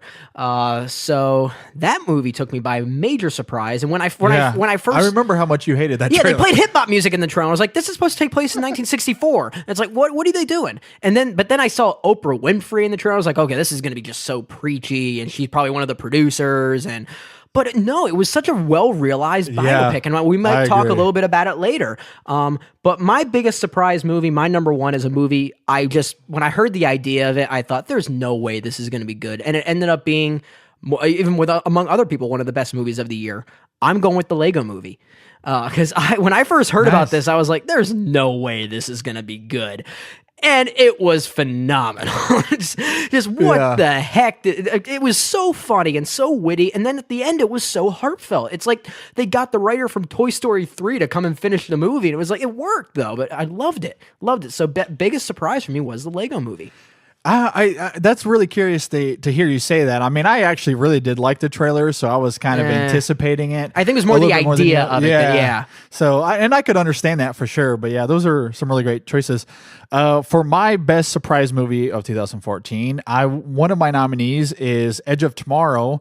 A film that I really enjoyed. I thought if we did worst movie trailer of the year, that might get my win. I mean, I hated the trailer for Edge of Tomorrow. It looked so predictable and cliche, been done before. Like, I thought I was going to hate the movie, and I really liked it quite a bit. A lot of people talk about Groundhog Day as a comparison. You know what it reminded me of, the trailer? Vantage Point. You remember that movie? Oh, yeah, sure. That movie was terrible. So really I thought the trailers for Edge of Tomorrow were just the worst, but I really enjoyed it. Another nominee I had was Nymphomaniac Part 1. I'm not a huge fan of Lars von Trier. Like, he's just too dark and unrelenting for me to enjoy. Very abstract. Even though he's done some decent stuff before, but I really like Part 1. Now, Part 2, that's very much why I hate Lars von Trier. But Part 1 was a nice surprise. But my number one movie surprise, it's not because I was expecting bad things, but this is a very micro budget film. I knew nothing about the director other than I knew who he was. And it was something that, when you think of small films like that, you don't expect them to blow you away because it's such a micro budget film. So for the reasons you talked about, as far as movies under the radar, Brendan, I'm picking As It Is in Heaven for my best surprise movie. Okay. I didn't have low expectations. I just didn't have any. And you didn't know anything about it. Yeah. And you just don't expect these kind of low budget films to resonate as loud as this one did, to the point that this movie, it's going to fit in my top 30 somewhere. That's how much I love this film. I'm in the same boat. It's absolutely incredible. As I mentioned earlier, it's coming out on VOD soon. I can only recommend it to people. But yeah, what you're talking about as far as faith and religion and how that can intervene with people, especially when they're as passionate as these characters are and what they believe, and they authentically believe it, even though to the outside world it's kind of crazy and kind of weird, but they really believe it, and it created some really interesting dynamics between the group and what's happening. And as we've talked about, the third act and those final sequences is I want to talk about it, but I can't because it's a huge spoiler, but it's amazing. Right. I love it. Right. I mean, there's no words being said there, but he's saying a billion things all at the same time. Oh, I agree. I agree completely. Wonderful pick. Wonderful pick. Amazing film. So, all right, guys. Next, we're moving on to a category that I really love, and we're going to talk about our best use of soundtrack music, so a non-score, used in a film from 2014. Before we move into that, though, let's hear from Rye the Movie Guy from Cinema Jaw. What was your number one? Hey, this is Rye the Movie Guy from the Cinema Jaw podcast, and I was calling in my movie pick of the year for 2014. There were a lot of highlights, including The Grand Budapest Hotel, Birdman, Selma, and in fact, meeting JD for the first time in person when JD came up to Chicago. We had a blast. But my pick for movie of the year 2014, I guess you could say this pick was 12 years in the making. I am speaking of Boyhood. I think Richard Linklater's amazing film about adolescence is a masterpiece. Not only does it show us the wonderment of boyhood, but it also shows us the struggle of parenthood. Not to mention, there are two fabulous performances poured in by Patricia Arquette and Ethan Hawke. Boyhood, my favorite movie of 2014. Take care, guys. All right, guys, let's talk about the best use of soundtrack music used in a film. Now, this could be an original song or it could just be any song, just non-score. So that being said, Matt, what would be your three nominees and what would you pick? Okay, I just realized I only had two, so I just really quickly threw one in off the top of my head. But I'm going to put that song from The Rover where Robert Pattinson is singing in a truck. You're like, what is this song? Is this like a hit song in Japan? Or did they write this for the movie? Because I had no idea what that is. Guardians of the Galaxy, I'm just going to throw in en masse because there's so many great throwbacks to just dope 70s jams. Retro soul, classic soul, But my winner is going to be the movie Frank, which starred Michael Fassbender in a big Lego helmet. I love it. My favorite song of the year is that final song that they do, which is kind of the only good song that they do in their whole repertoire. But I Love You All, and I've listened to that song over and over again. I love it. It's like The Doors if The Doors were writing music in 2000. It was very psychedelic. It reminded me of like The Doors with like Animal Collective or something like weird like that. Totally. Yeah. But I love that song. I had mixed feelings about the movie. I really liked it. I wasn't head over heels, but I did really like it. Mm-hmm. But that final scene with that song is just phenomenal. So when they go back, easy number one. When they go back to the hotel room and he's like, "I'm gonna do the best song ever" or whatever he says it is. Coca-Cola, let's bring them, dance with me, dance with me. The one that he's been talk about best laugh out loud moment. Yeah. Kiss me, Nefertiti. Amazing stuff. That is a great song. I Love You All, though. I love that song. Yeah, underrated. All right, Brendan, what do you got? So I'm sticking with original songs for this one, only because if I didn't, my three nominees could be something from Guardians of the Galaxy. So that was way too difficult. So I'm sticking with originals. So this is my best original song category. I'm nominating, surprisingly, the song "Glory" by John Legend featuring Common from Selma. it included hip hop music, but somehow it worked because that was a beautiful song. It had a nice gospel soul undertone that actually fit the 60s tonality, I guess. I don't even know if that's a word, tonality, but it is now. But I loved it. And it was appropriately used at the right time too. Lyrically was why it worked for me. So I think that's a great song, and it had a great hook to it. Another song I'm going with that people aren't going to be talking much about, but the original song that's played in the credits for the film, The Tale of the Princess Kaguya. I think it like Inoki no Niku or Kyoko. I don't know. It's Japanese, but it translates to When I Remember This Life, and I think it defines the the theme pretty well. Beautiful song. But my winner, I'm going with the song Where No One Goes from How to Train Your Dragon 2, performed by Yonzi from Sigur Rós. And the song is used twice in the movie, and it incorporates the themes that John Powell used in both films. And I love how it uses that, and great flying sequence in the beginning of the movie that uses it. And it was like, the second that happens, like, I'm with this movie. So good. Beautiful song too. But I'm biased because I love this guy. I love Yonzi. I love Sigur Rós. But beautiful song. Very good stuff. For my 3 nominees, I'm also going with Guardians of the Galaxy, Hooked on a Feeling, and all the classic songs that you guys were talking about. I just love the way they used them there. Exactly. I also went with Boyhood and the music Linklater used in that film because it's so timely the way that he uses them. It represents the time period of the age that the main character is at that time. And so it really played into what Linklater was trying to do as far as giving a representation of where this kid was at in his life. And I thought it was really, really well used. So I loved Boyhood there. And I'm also going with the song that probably annoyed the hell out of parents early on in the year, but I'm going with Everything is Awesome from the Lego Movie. So that was a runner-up for me, so those would be my 3 nominees, and I would end up picking Guardians of the Galaxy for a lot of the reasons you guys talked about, or that we've really talked about in this whole podcast so far, and just the way that it's incorporated, the way it plays into the Chris Pratt character, and especially even how it transitions to some more going into the sequel, I think is going to be a lot of fun. So it's just it's just part of the core in the lore of Guardians of the Galaxy now is these songs. And so it's the 6th Guardian. It is.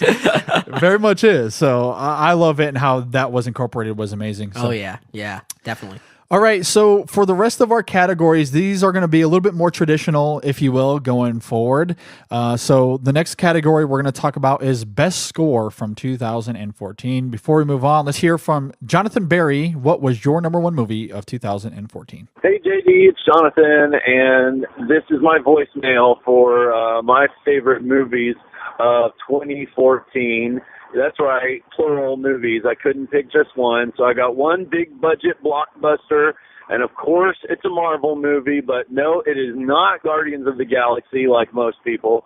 It is Captain America, the Winter Soldier. I loved that movie. I loved everything about it. It was finally the movie that made Captain America a superhero, a tough, kids want to be him superhero. I still think it had the best action beats of any movie this summer. And then my critical awards darling indie-ish movie would be Birdman. I love that movie. I think it was quite possibly the best, most brilliant movie to come out in like 10 years. And that's the only word that can describe Birdman is brilliant. Absolutely brilliant. There you go. Hope that helps. Thanks for letting me be part of your show. I love it. Bye, JD. All right, thanks, Jonathan, for your picks for Captain America, the Winter Soldier, and Birdman. All right, guys, let's go to my favorite category. We all know it, Best Score. Matt, what would be your 3 nominees, and what would you pick for Best Score? Okay, so I got a couple good things going on here. Some stuff I don't know. I don't know the score field quite as well as you do. I don't go back really and listen to it that often. Yeah. However, there's been a couple that I have revisited because I found that I really liked them the first time through. So no matter how I felt about the film in the end, I loved Hans Zimmer's score for Interstellar. I thought it was epic. I thought it was restrained more so than a lot of his other work. I thought it was ethereal. I just really, really enjoyed it. Gone Girl, Trent Reznor and Atticus Ross's score for that is just really, really dark. Mm-hmm. And there's certain scenes where it just, without that soundtrack, it just wouldn't be anything. Right. But my winner, which is ridiculous, that it's not eligible for an Oscar, but is the score for Birdman with Antonio Sanchez, because there's something just like it's like an escalator moving you through the film. Just these jazzy little drum fusion licks and pops. Yeah. And I just love the simplicity of it. I love just the singularity of just having jazzy drums. And like, it gives the film such life and such light and just sense of buoyancy that I just thought couldn't be topped this year. So I think it's a damn shame that it's not eligible for a I agree. For an Oscar. But that's my top pick. It adds to the paranoia and overall feeling of the film too. So I think it is very important, just with those other picks you're talking. It's instrumental to the film, and I think no pun intended. Yeah, literally. Exactly. It was great, and the meta moments with it was amazing. Oh yeah, the way it breaks between diegetic and non-diegetic. Yeah, I love it. So, all right, Brendan, what do you got as best score? All right, kill me, because there are too many. There are too many great ones to represent. So I've got 5 nominees. I'm just gonna throw the names out there. I'll do this quickly. But I don't have Hans Zimmer, unfortunately. But I love the score for that. But I have. I also have Antonio Sanchez for Birdman. I have John Powell for How to Train Your Dragon 2. I have Mika Levi for Under the Skin. Beautiful score, or haunting score rather. It was frightening. I have probably one of my very favorite composers of all time is Joe Hisaishi from his score for The Tale of the Princess Kaguya, and The Wind Rises, as well. I mean, I preferred Kaguya's score, but even his overall work, the when he just worked with Miyazaki and Studio Ghibli, I love his music. Yeah. But my pick for best score of the year is the most hauntingly beautiful, and the way it juxtaposed with the biting humor of this movie I love. I'm going with Patrick Cassidy's score for Calvary. And this is something I can listen to over and over again. It's gorgeous. It's almost heavenly in many ways, and I love, but it's a lot of minor keys, and I like minor keys a lot. But then he also makes it kind of uplifting and hopeful. It's like the forgiveness scene and the third act revelation scene. Amazing. I love it. Amazing. I can listen to that all day, and it defines the what the character is going through in Brendan Gleeson. It's beautiful. Yeah, man, it's a good one. In fact, it is one of my nominees as well. And like you, because this is my favorite category, I extended mine to 5 nominees as well. So I also had Patrick Cassidy's score for Calvary. I also had Alexander Desplat's score for the Grand Budapest Hotel, which is one of my favorites that he's done with Wes Anderson. Sure. So it's integral for those films as well. So I also had John Powell for How to Train Your Dragon 2. Again, he was born to score those movies, and it's incredible. And my last 2, I had Under the Skin with Mika Levi. Absolutely haunting, horrific score, but is such a pivotal piece of that film as well. Absolutely. But I ended up going with Hans Zimmer and Interstellar, and not just because it's Hans Zimmer, but kind of like what you were talking about, Matt. It's a little bit different than what we normally get with Hans Zimmer. There are definitely moments where it's very bombastic, it's very loud. The track that I picked, Coward, it very much gets to those kind of points because it's a very intense, dramatic moment when that score track is being used. But there's also a lot of subtlety to the score too, and it's very different in the sense that he uses a lot of organ here, which is an instrument he doesn't use a ton. And I just love the melodies that he creates with that. It really put me into the movie as much as the script took me out. At least the music was able to engage me. And so I think Hans Zimmer's score for Interstellar is easily the best part of that film. It's the one that does work for me consistently throughout, where the rest of the movie doesn't work. And I love it. And it's one you can listen to outside the film over and over and over again, and you get the same feelings as I did watching the film. So, and I love the church organ use in that. And in fact, that's one of the reasons why I was hoping that the movie would kind of go more into like a kind of ambiguous, maybe spiritual ending, I guess you can say, before kind of spoon feeding everything else. Because I thought the church organ was kind of foreshadowing that. But regardless, it's a great thing to listen to, and it's a great score. It really is. It is, and it does something that not every score does for me. Where there are certain moments when I'm listening to that score where I can hear Matthew McConaughey's dialogue in my mind. Like I can hear and I can feel everything that's happening in the scene just by listening to the score. Not everyone does it as viscerally as that one does for me. So that's why I would pick it as my number 1, even though I didn't love that film. Sure. So, all right, guys, let's talk about best animated movie. of the year, one of my favorite categories. But first, let's hear from Brent Allen. What would be your number one movie of the year? What up, InSession Film? This is Brent Allen coming at you from a movie theater right here in my hometown where I'm about to watch a movie. And I'm thinking about my favorite movie of 2014. And I think I've got to narrow it down really to a couple of different films. But in the end, I'm going to go with a film that no one saw. None of you guys out there saw it. It had a really limited release, really poor marketing, but it was just an amazing film. It was a little comic book film called Guardians of the Galaxy. Guys, this movie was just fun. In a world of lots of awesome movies and awesome comic book movies, and we've got the whole Avengers thing going on, Guardians was just a good, fun comic book movie that took me back a little bit to my childhood, and I just enjoyed it immensely. I thought the storytelling of it was great.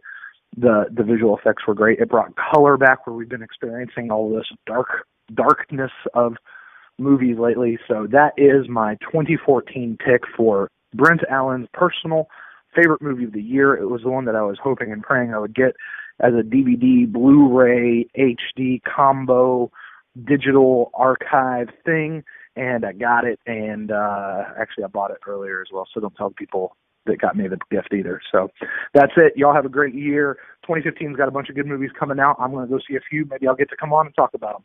All right, guys. Peace. All right, thanks, Brent, for that pick for Guardians of the Galaxy. Terrific film. Yeah, thanks, Brent.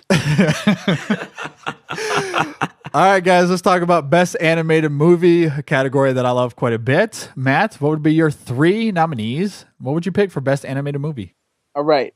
So these are all very different. I liked them all for very different reasons. I'm just going to launch right in. How to Train Your Dragon 2. I got really emotional watching this film. I loved the first one. Thought the second one was terrific. Box Trolls. Box Trolls is awesome. I love Leica. I love what they do with their animation, with the stop motion. Yeah.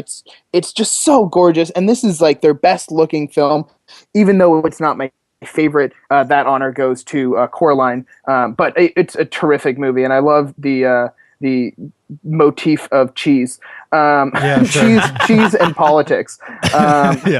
And then my favorite, I think, and I'm kind of fudging the line a little bit, because although this was officially released this year in January, it's still like a 2013 film, but not really, because it wasn't released till January. But I'm talking, of course, of Ernest and Celestine, the lovely watercolor French film about a young mousette, a girl mouse, however you say that, and a curmudgeonly bear, and their unexpected friendship. And it's just so beautiful, and it really reflects society in such like a crisp and precise way. And I thought it was beautifully animated. Loved it. I know my other writer Chris named it in like his top 5 of the year. He said it's his favorite animated movie he's ever seen. So I absolutely adored it. Yeah. And if you haven't seen it, immediately go and watch it, and you'll just want to lie in a puddle of blankets and be with the people you care about. Nice. Yeah, I haven't caught up with it, but I've only heard amazing things from it, so I look forward to it. I've just put it on my notes of things to see. Yeah, absolutely. Because I need to see it as well. All right, Brendan, what do you got, man? So my 3 nominees for Best Animated Movie. In alphabetical order, I'm also going How to Train Your Dragon 2 for a lot of the reasons we've been talking about so many times. A beautiful movie. In fact, I think it makes the first movie even better. It's kind of like The Empire Strikes Back in many ways of animated movies, that it makes the first movie even that much better. I love it. I'm also going with the Lego Movie, because what a witty script, and what Phil Lord and Chris Miller did for that. You can tell they were fans of the toys, and I love that. Sure. And the themes behind it I thought were just beautiful. But I'm also going with for another nominee is The Tale of the Princess Kaguya, which I did just catch up with, and I think that's a great animated film. Yeah. Rumors that it might be Studio Ghibli's last film too. Interesting. Which I think is really disappointing, because I think they've made some of the best, not even just best animated films, but best movies in general. But for my winner, I'm not going to say. I'm going to leave that nameless right now, because you might find at maybe 1, maybe 2 of them in my top 10. So we'll leave the suspense going. So my favorite animated film will remain nameless for now. Very interesting. Dun dun dun. I am breaking the rules. No, that's a really nice strategy because I'm actually going to have to do the same thing. Yeah. Quite honestly. So, but I will name my 3 nominees. I also had How to Train Your Dragon 2. Just incredible, absolutely incredible film. The Lego Movie, a surprise film from earlier this year. Absolutely love it for a lot of different reasons. I guess the big difference between you and I, Brennan, and I guess technically this is also a 2013 film, but it came out in February here for us, so very much a 2014 film. I'm going with The Wind Rises, also from Studio Ghibli. Sure, yeah. The difference between The Wind Rises and Princess Kaguya for me is like centimeters. I mean, I love them both, but I think I would resonate a little bit, ever so slightly, with The Wind Rises a little bit more because some of the stuff that film is talking about is right up my alley. I was going to say, I know how much you like aviation. I love aviation, love World War II, and this gives us a different perspective of those two things that I love so much on top of an emotional, great relational story at the same time. It's a great romance, Incredible film. So those would be my 3 nominees. Like Brendan, one of these, maybe 2 of them will show up a little bit later, so I'm going to leave it at that for now. So, but yeah, a strong year for animated film in general because I loved Big Hero 6 as well. Yep. So if you put that in with How to Train Your Dragon 2, Lego Movie, Wind Rises, and Princess Kaguya, and I haven't seen Ernest and Celestine, so maybe if you want to throw that in there as well. But even incredible got some, year. But even got some and Box Trolls, which is another The good Book one. of Life was pretty underrated apparently. So and all without a Pixar movie. All without a Pixar movie. That's crazy. Yeah. It's Absolutely. insane. All right, guys, let's move on to Best Screenplay. For the InSession Film Awards, we combine original and adapted. I know Brendan hates that, but that's what we're doing.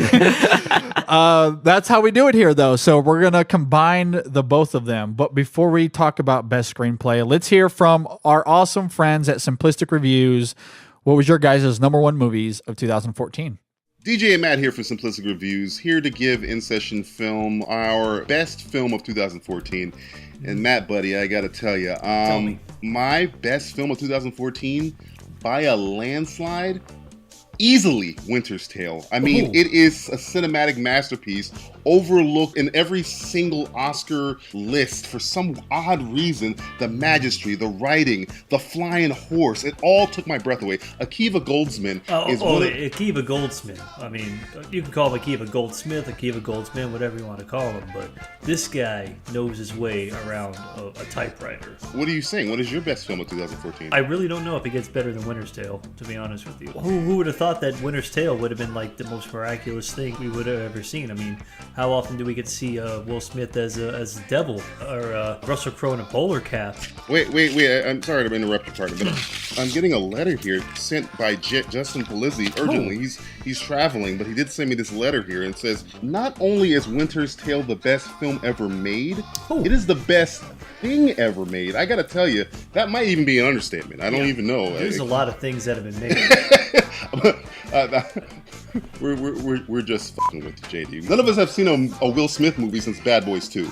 So we're in a Simplistic Reviews fashion going to give our actual best films of 2014 in a one-word reason. Matt, you can go first. My number 1 of the year is Boyhood, and I would use, I think, the same thing I use in my review, Timeline. So figure it out. I'm going to say Birdman, and my word would be Kinetic. And in this letter that Justin actually sent me, other than... Because he still writes letters. He still writes letters. He doesn't have an email. It says, Gone Girl, and his word is suspenseful. So those are our best films of 2014. Winter's Tale. Winter's Tale also followed. He actually thought we liked Winter's Tale. I could never even find it. I couldn't find Winter's Tale when Will Smith was guiding me. All right, thanks, guys, for your picks of Birdman, Boyhood, and Gone Girl. All right, guys, let's get into Best Screenplay, Original, and Adapted. Matt, what would be your 3 nominees, and what would you go with? I also agree that it's a terrible choice to combine the two. I know, but that's what makes it challenging. We're making it challenging. It does. So I'm going to put Wes Anderson's Grand Budapest Hotel, although I thought a lot of the characters were kind of underwritten.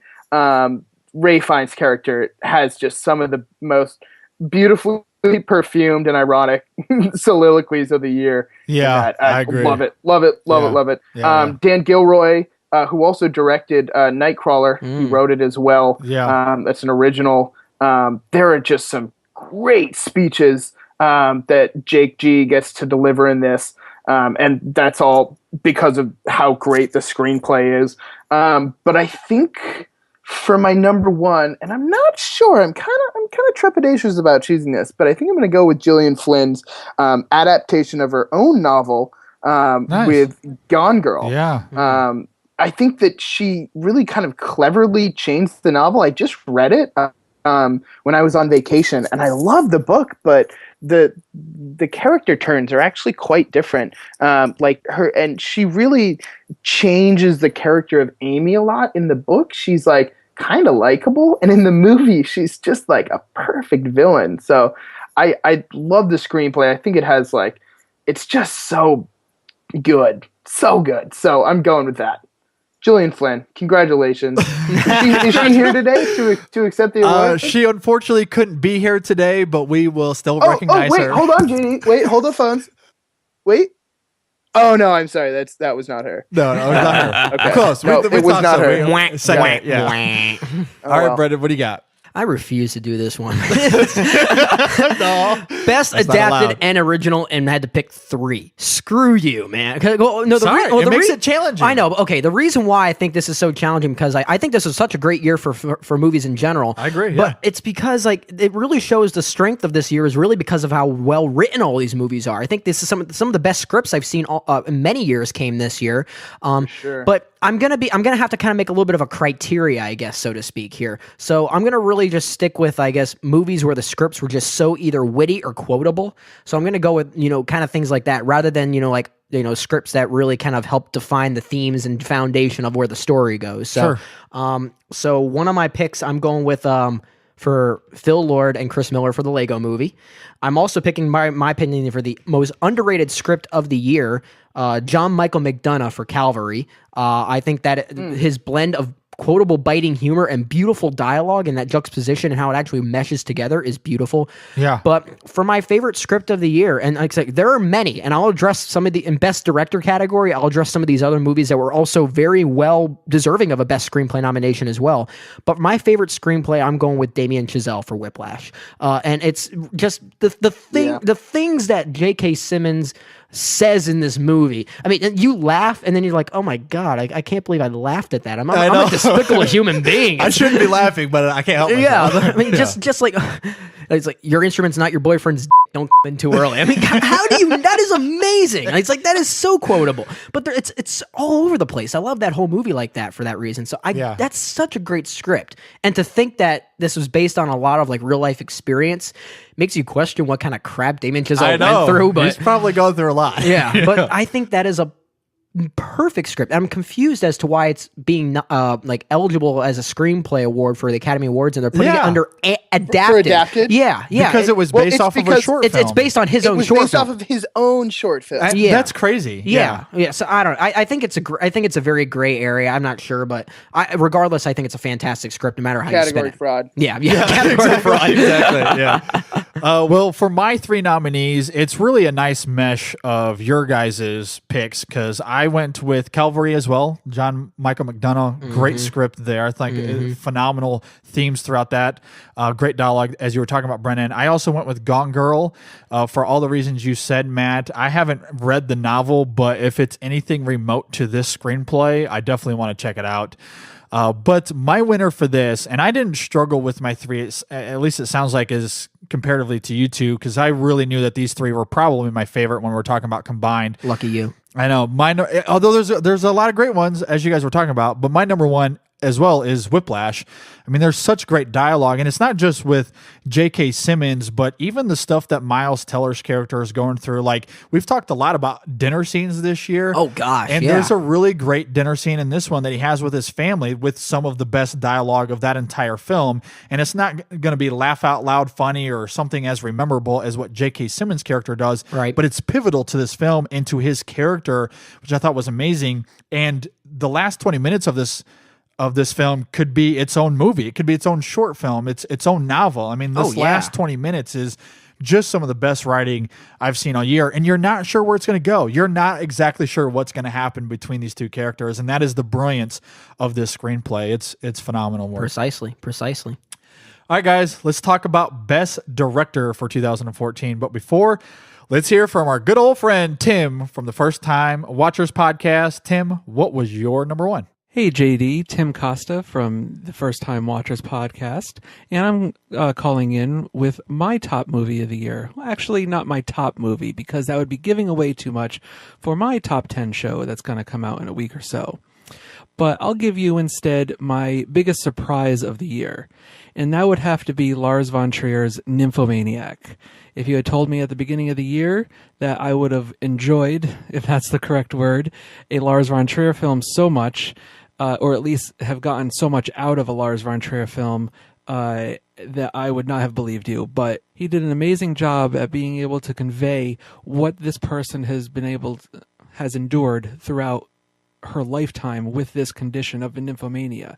And I love the dialogue and interplay and back and forth between Stellan Skarsgård's character and the character of Joe, played by Charlotte Gainsbourg. And I thought Stacey Martin did a wonderful job as playing the younger Joe, a true surprise in her, I believe, her first film role. And of course, I think you know what my most disappointing movie of the year is. I don't have to go into that. Anyways, thank you for such a wonderful year of podcasting. Great film insight between the three of you and all of your guests. So keep up the great work. I can't wait to hear what you have in store for your 100th episode and beyond. All right, thanks, Tim, for your non-pick for your number one movie of 2014, since your show is coming up here next week. So be sure to be on the lookout for that. I do love me some first-time watchers. All right, guys, let's talk about Best Director from 2014. A lot of great picks to choose from as well. So, Matt, what would be your three nominees for Best Director? Okay, I've gone back and forth on this category a lot, and I'm kind of just landing where I'm landing because I'm forcing myself to. But so I made some somewhat interesting choices that I don't think I would have made maybe a month ago. Anyways, I'm going to stop just preambling and getting into it. But Damien Chazelle, who we just mentioned for Whiplash, Yes. I think what he did with that movie is just awesome. There's a ferocity to that movie that is just kind of unparalleled this year. It's like it's a sports movie, it's a war movie, it's uplifting, it drives your face down into the dirt and steps on it all at once. Yeah. And I think that he really just masterfully kind of blends all these elements in together. So that's awesome. Sorry if I'm being long-winded. David Fincher for Gone Girl. Just, I love me my David Fincher. Yeah, me too. He's just, I mean, every boy's heartthrob, right? Absolutely. And He's hot. Yeah. yeah. Fincher, and Alexandro Gonzalez Inarritu for Birdman is my winner because I just crikey that movie. Yeah. It'll be making an appearance on my top 10 list, but there's nothing else like that movie this year or any other. The way, like, just the gimmick, you know, people have had dissenting opinions on the gimmick of no cuts, but for me, it just gave the movie just this inimitable sense of continuity, and I felt in the moment the entire film, and just the way that he is able to present that and put us, like, it's almost like the closest thing that I've ever seen to like a theater show as a movie, and as a fan of live theater, like I was blown away by it. I still haven't seen it again, but I can't wait to see it. His direction is fantastic, so he's the best director. Whoop-a-choo. Yeah, great choices and a great pick here's too. my Birdman call. what was yours, Brendan? I'm trying to see if I remember it. Oh, great stuff. That's how we introduced the clip. All right, Brendan, what would you have as best director? All right, so I'll make this really short and sweet because I also have Damien Chazelle for the same reasons that you talk about, Matt. I also have Alejandro Gonzalez Inarritu for the same reasons you talk about, Matt. But it's exactly. But instead of David Fincher, I've nominated Dan Gilroy for Nightcrawler. Yeah. Mainly for the reason Good because choice. the second half of that movie, the way he builds this unrelenting tension. I mean, my hands were sweating in the second half of that movie, and it kept building and building and building, even scarier than any horror film I've seen recently. And to be able to do that is shocking. But you know, I mean, it's clear who the winner is here, and that is Alejandro González Iñárritu. I mean, he deserves Best Director this year, I think. I mean, as much of a rewarding like experience that Boyhood was, what Linklater did, I think from technical achievement alone, what Birdman was just phenomenal for all the reasons you talk about, Matt. It's like a theater experience, so it's almost like a character in itself with the movie because it is essentially about being in a theater experience, about theater and the nature of entertainment, and even about blockbuster art. movies. Yeah, exactly. And it's important to the movie. It's not just a gimmick there. And technically, just from a technical achievement, it's perfect. It worked amazing. I love it. Good choice, bro. Good choice. Yes. Very good stuff, guys. I love your guys' picks. The three that I have, you guys have already named them, so I'm not going to go into them a ton, or at least two of them. You guys named David Fincher. Love Gone Girl, amazing. I also had Alejandro González Iñárritu for Birdman, as you guys were talking about. Incredible. But I am going to go with Richard Linklater for Boyhood, and I think the reason I want to pick him for this is because when you hear about the 12 years it took to make and all that sort of stuff, it can feel so much like a gimmick, and it never was for me. Everything was blended so amazingly well. As we talked about the music and the way he incorporated that, I loved it. I think from a direction standpoint, he creates an experience that I'll never forget, because the entire time I'm watching this, I'm experiencing my own childhood, and a lot of the experiences that this kid has in this movie are a lot of the same experiences I had growing up. Now, from a screenplay standpoint, there are some issues that I had with it, which is why it wouldn't make best screenplay for me. But from a direction standpoint, I never had a problem with what Richard Linklater was doing. It was such a one-of-a-kind film that I think was well shot, well told, and just like any other Richard Linklater movie, he lets the actors act and deliver some amazing dialogue that I love, that felt natural. It was compelling. I was intrigued with the whole time. So from a direction standpoint, Linklater did not fail me again. I mean, it's just like any other films that he's done that I've loved. So that's why I would go with Boyhood for Best Director. And I think that is Still good choice. It is a good choice, yeah, because you're right. The 12-year thing was not a gimmick. It really served the story well, and it felt seamless, and it helped enhance the story in many ways too. Absolutely. So, it's a correct pick for that. Yeah. All right, guys, let's talk about Best Actress in a Supporting Role. But before we do that, let's hear from our good friends Hyro and Barry from True Bromance. What was your guys' number one movie of 2014? Hey, InSession Film Podcast. This is Barry and Hyro from True Bromance Film Podcast. We wanted to contribute to your top movies of 2014, but since our list comes out next week, and it is the true definitive list of the best movies that are coming out this year, we don't want to give away too much. But we wanted to contribute, so we're going to talk about a movie that's going to make both of our lists, and we think it should make basically every top 10 list that comes out this year. Absolutely. And that movie is a Nightcrawler. So, Hyro, buddy, why don't you tell us a little bit about Nightcrawler? Well, for me, Jake Gyllenhaal's acting tour de force in this. He's basically carrying this movie on his shoulders. It is a creep fest. It is just an impressive film. I loved it, man. It's definitely going to make my top five, top 10, maybe. We'll see. When the true top 10 list comes out, you guys will see. I agree, man. I think this is the performance of the year, in my opinion, of the movies I've seen is Jake Gyllenhaal in Nightcrawler. It's fantastic. I think the scenery, the way it's shot, especially for a first-time director, is very impressive. I can't say enough good things about this movie. It's not my number one, but it's definitely going to be in my top 10, maybe my top 5. We'll have to see. But it's been a great year for film. We had sequels, we had original things, we had comic book movies that were all good, animated movies that were good. So great year in film. I'm looking forward to 2015. I think it might even be better. I'm so excited, looking forward to it. And JD, Blake, and Brendan, your guys' shows is great. Not the best like ours is. Still Absolutely good. not. Absolutely but not. I look forward to listening to it every week, and good year, guys, and look forward to your show. Yeah, man. Let me put my number one foam figure with the True Romance symbol on it. Put it away. I love it. All right, guys. Thanks, man. Thanks. All right, thanks guys for your non-pick as well for Nightcrawler for your number one. Thank you so much for not choosing. Great stuff, but definitely go check out their podcast and their top 10 show. But all right, guys, let's talk about Best Actress in a Supporting Role. Matt, kick us off. What are your 3 nominees, man? Yeah. Okay. So I'm going to fill this out a little more. We're getting towards the top, so I'm just going to throw some quickies. Or I'll just add one more. Jessica Chastain. I thought she was awesome in A Most Violent Year.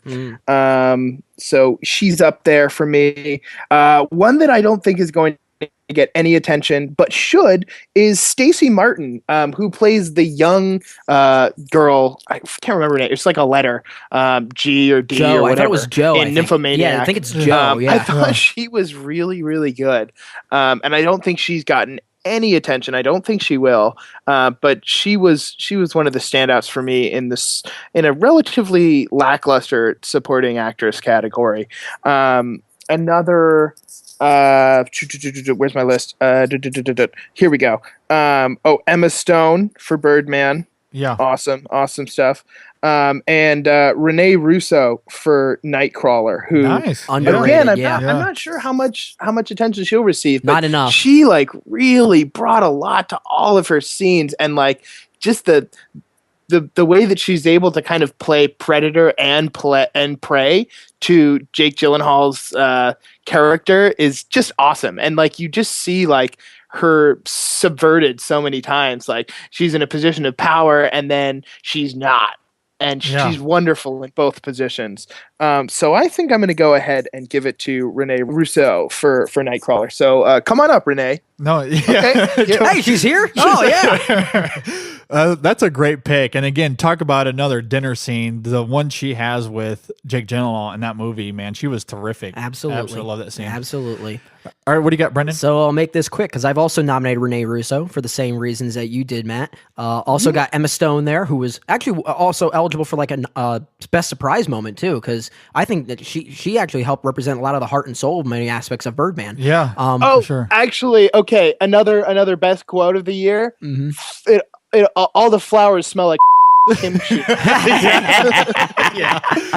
Yes, good, yeah. perfect. Yeah, but yeah, she's great in the movie. Very surprising too. But for my pick for best supporting actress, it might not be the best technical one as far as acting ability, but it's just so transformative for me, and I just love watching it.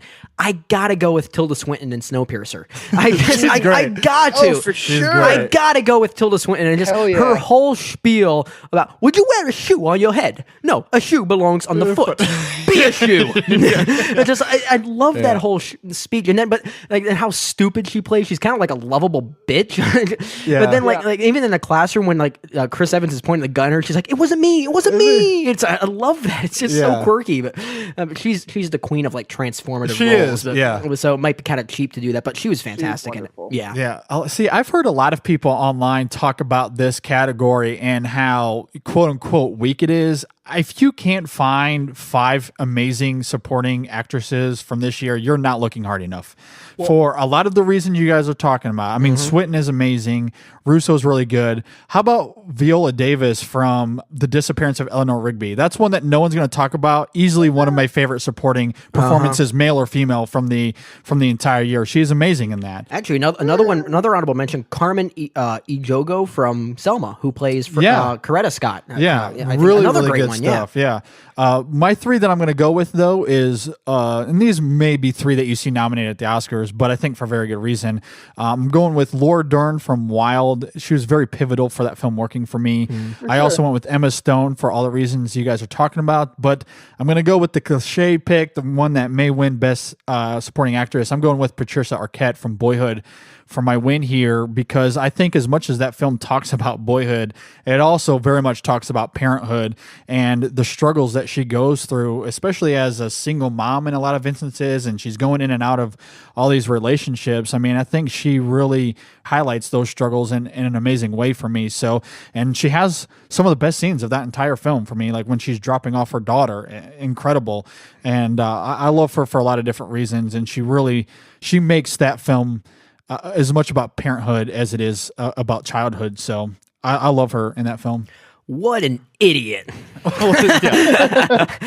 had to rip you off there, Matt. But no, seriousness, that's a great pick. That would, if I had to extend this to 5 nominees, she would have been included. Yeah, but and she probably will win. She is, I think, the front runner at this point, but I guess deservingly so. And it's really that moment at the end of the film where she's like, "I thought there would be more in life," and it's actually she does make that pretty heartbreaking. Yeah, so and she sells it. Very heartbreaking. So I really like this category. So everyone stop bitching about it. It's very good.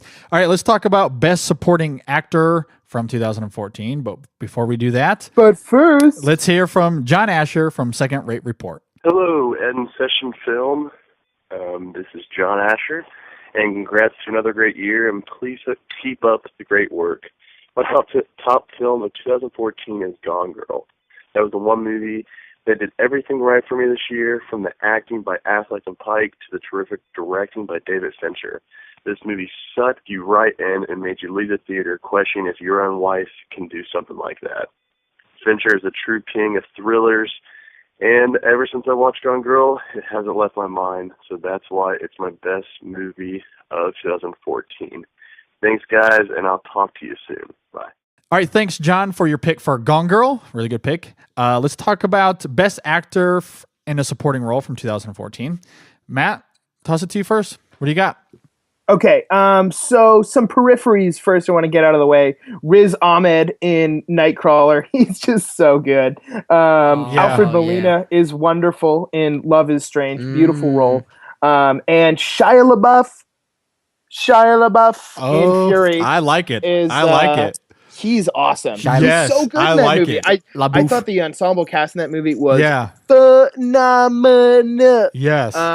That's me saying phenomenal. That was the Oaks language. The best of the bunch. Like, he's my, good. My opinion on the guy is totally turned around in the last short while. He's gone from zero to hero in my book, and in large part thanks to his uncandid or his candid interview that he gives on Jimmy Kimmel. If you've not watched that, and the San Francisco Gay Men's Choir song Shia LaBeouf, watch those two things in tandem, and you will immediately be won over by Shia. So Shia and Fury. That's good. I like it. As I mentioned earlier, Robert Pattinson in The Rover, fantastic. You'll probably have to edit that out. I will. Thank you. Edward Norton in Birdman is just phenomenal. And I'm a guy who doesn't really love Edward Norton. I kind of go back and forth on him. I think he has the potential to underwhelm, but in this movie, he really lays it out, and he really digs into the role with his heels, and he is a treasure in it. I love his work here. It's phenomenal. But the winner is, and I think this probably isn't going to be very surprising, and this guy's probably going to go on and win, and for good reason. And I called this all the way back in January. J.K. Simmons for Whiplash.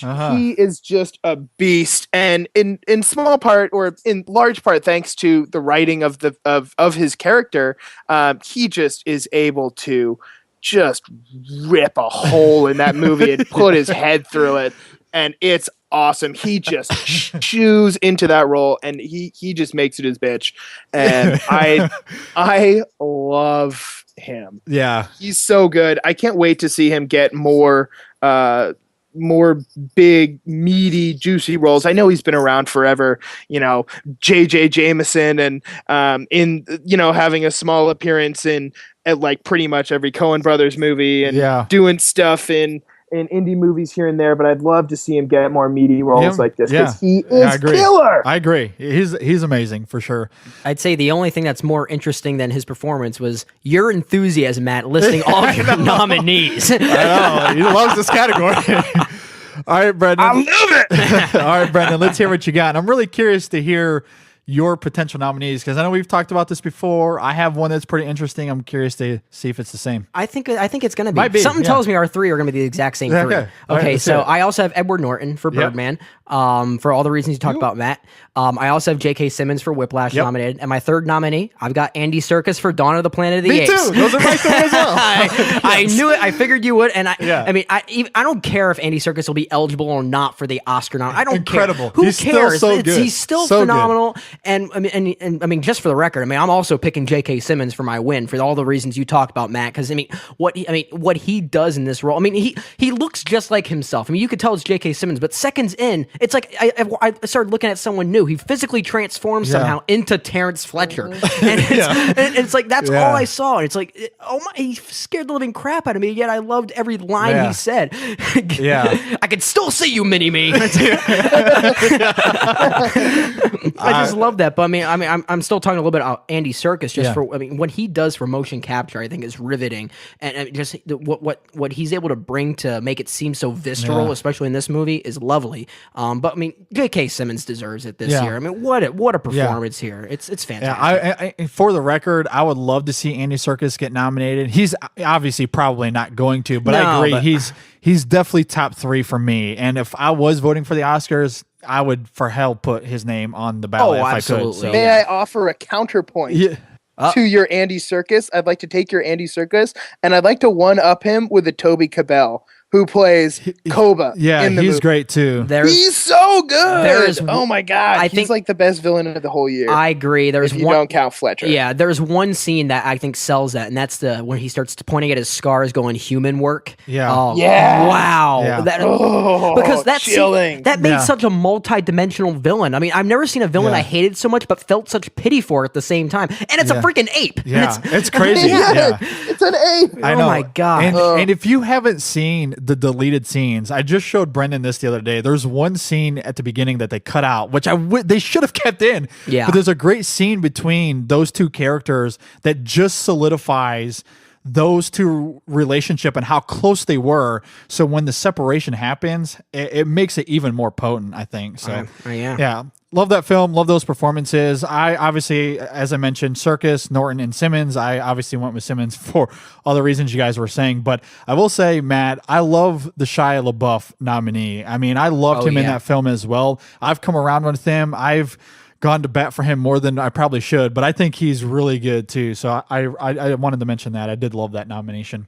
Yeah. All right, guys, let's talk about Best Actress from 2014. Before we do that, let's hear from our good friend Michael Deniston from War Machine vs. Warhorse. Hello, InSession Film. This is Michael Deniston from the War Machine vs. Warhorse movie podcast with my official selection for Best Film of 2014. Maybe I should just be honest and say my favorite film of 2014, but since a lot of other people seem to be also saying Whiplash, I feel confident that once again, I'm right. Whiplash scratches a particular movie itch of mine, which is Obsession. This includes some of my favorite films of all time, such as Vertigo, Zodiac, and The Vanishing. And while Whiplash doesn't get into the literal life and death subject matter of those films, there's something inherently life and death for the artists themselves seeking perfection in their own art. In this case, those artists are Miles Teller's student and J.K. Simmons' teacher, and their twisted dynamic manages to provide a story that is both unsettling and empowering. Most people will find nothing of themselves in these two very driven men who seemingly have cast aside human connection for their one chance at perfection and immortality, but one can't help but be thrilled and maybe a little scared, like Paul Reiser's reaction shot in the final scene, at seeing this beautiful madness unfold in front of them when they realize that they are witnessing true greatness. And that's exactly how I felt at the theater, watching Damien Chazelle's dark, troubling, inspiring, and perfect film. Whiplash, my best of 2014. All right, Michael, thanks for your pick for Whiplash. Very, very good stuff. All right, Matt, let's toss it to you. What would be your 3 nominees for Best Actress? Okay, I'm totally going the bet on this one, and just offer a string of more than 3. Don't hate me. I'm just going to throw down names. I'm not going to say anything more. Because when you see 250 films in a year, if you're only talking about 3 at the end, you're doing something wrong. So I want to air out some of these ones that are below the line that no one's going to be talking about. But really quickly, Anna Kendrick in Happy Christmas, Rinko Kikuchi in Kumiko the Treasure Hunter, Ali Michaela in Sequoia, Alex Esso, Starry Eyes, Carla Juri in Wetlands. No one's going to talk about those at all, but they're all fantastic performances. And now I've said them, so I feel good. I'm like getting these things out there. Catharsis, man. It's good for you. How do you feel about that? Felicity Jones, The Theory of Everything. It's a beautiful performance. she is the heart and soul of that picture. And no matter how good Eddie Redmayne is, she is just the heartbeat behind it. Love it. Natalia Tena in 10,000 Kilometers, which is another film that nobody saw but is fantastic. So definitely seek it out, if not only for her performance. The film itself is phenomenal. It was flirting with my top 10. But my winner after that long list is none other than the beautiful Rosamund Pike, for Gone Girl. Amazing Amy herself. Yeah. She just incredible. She just annihilates that film, and her presence in it is just it's harrowing. It's chilling.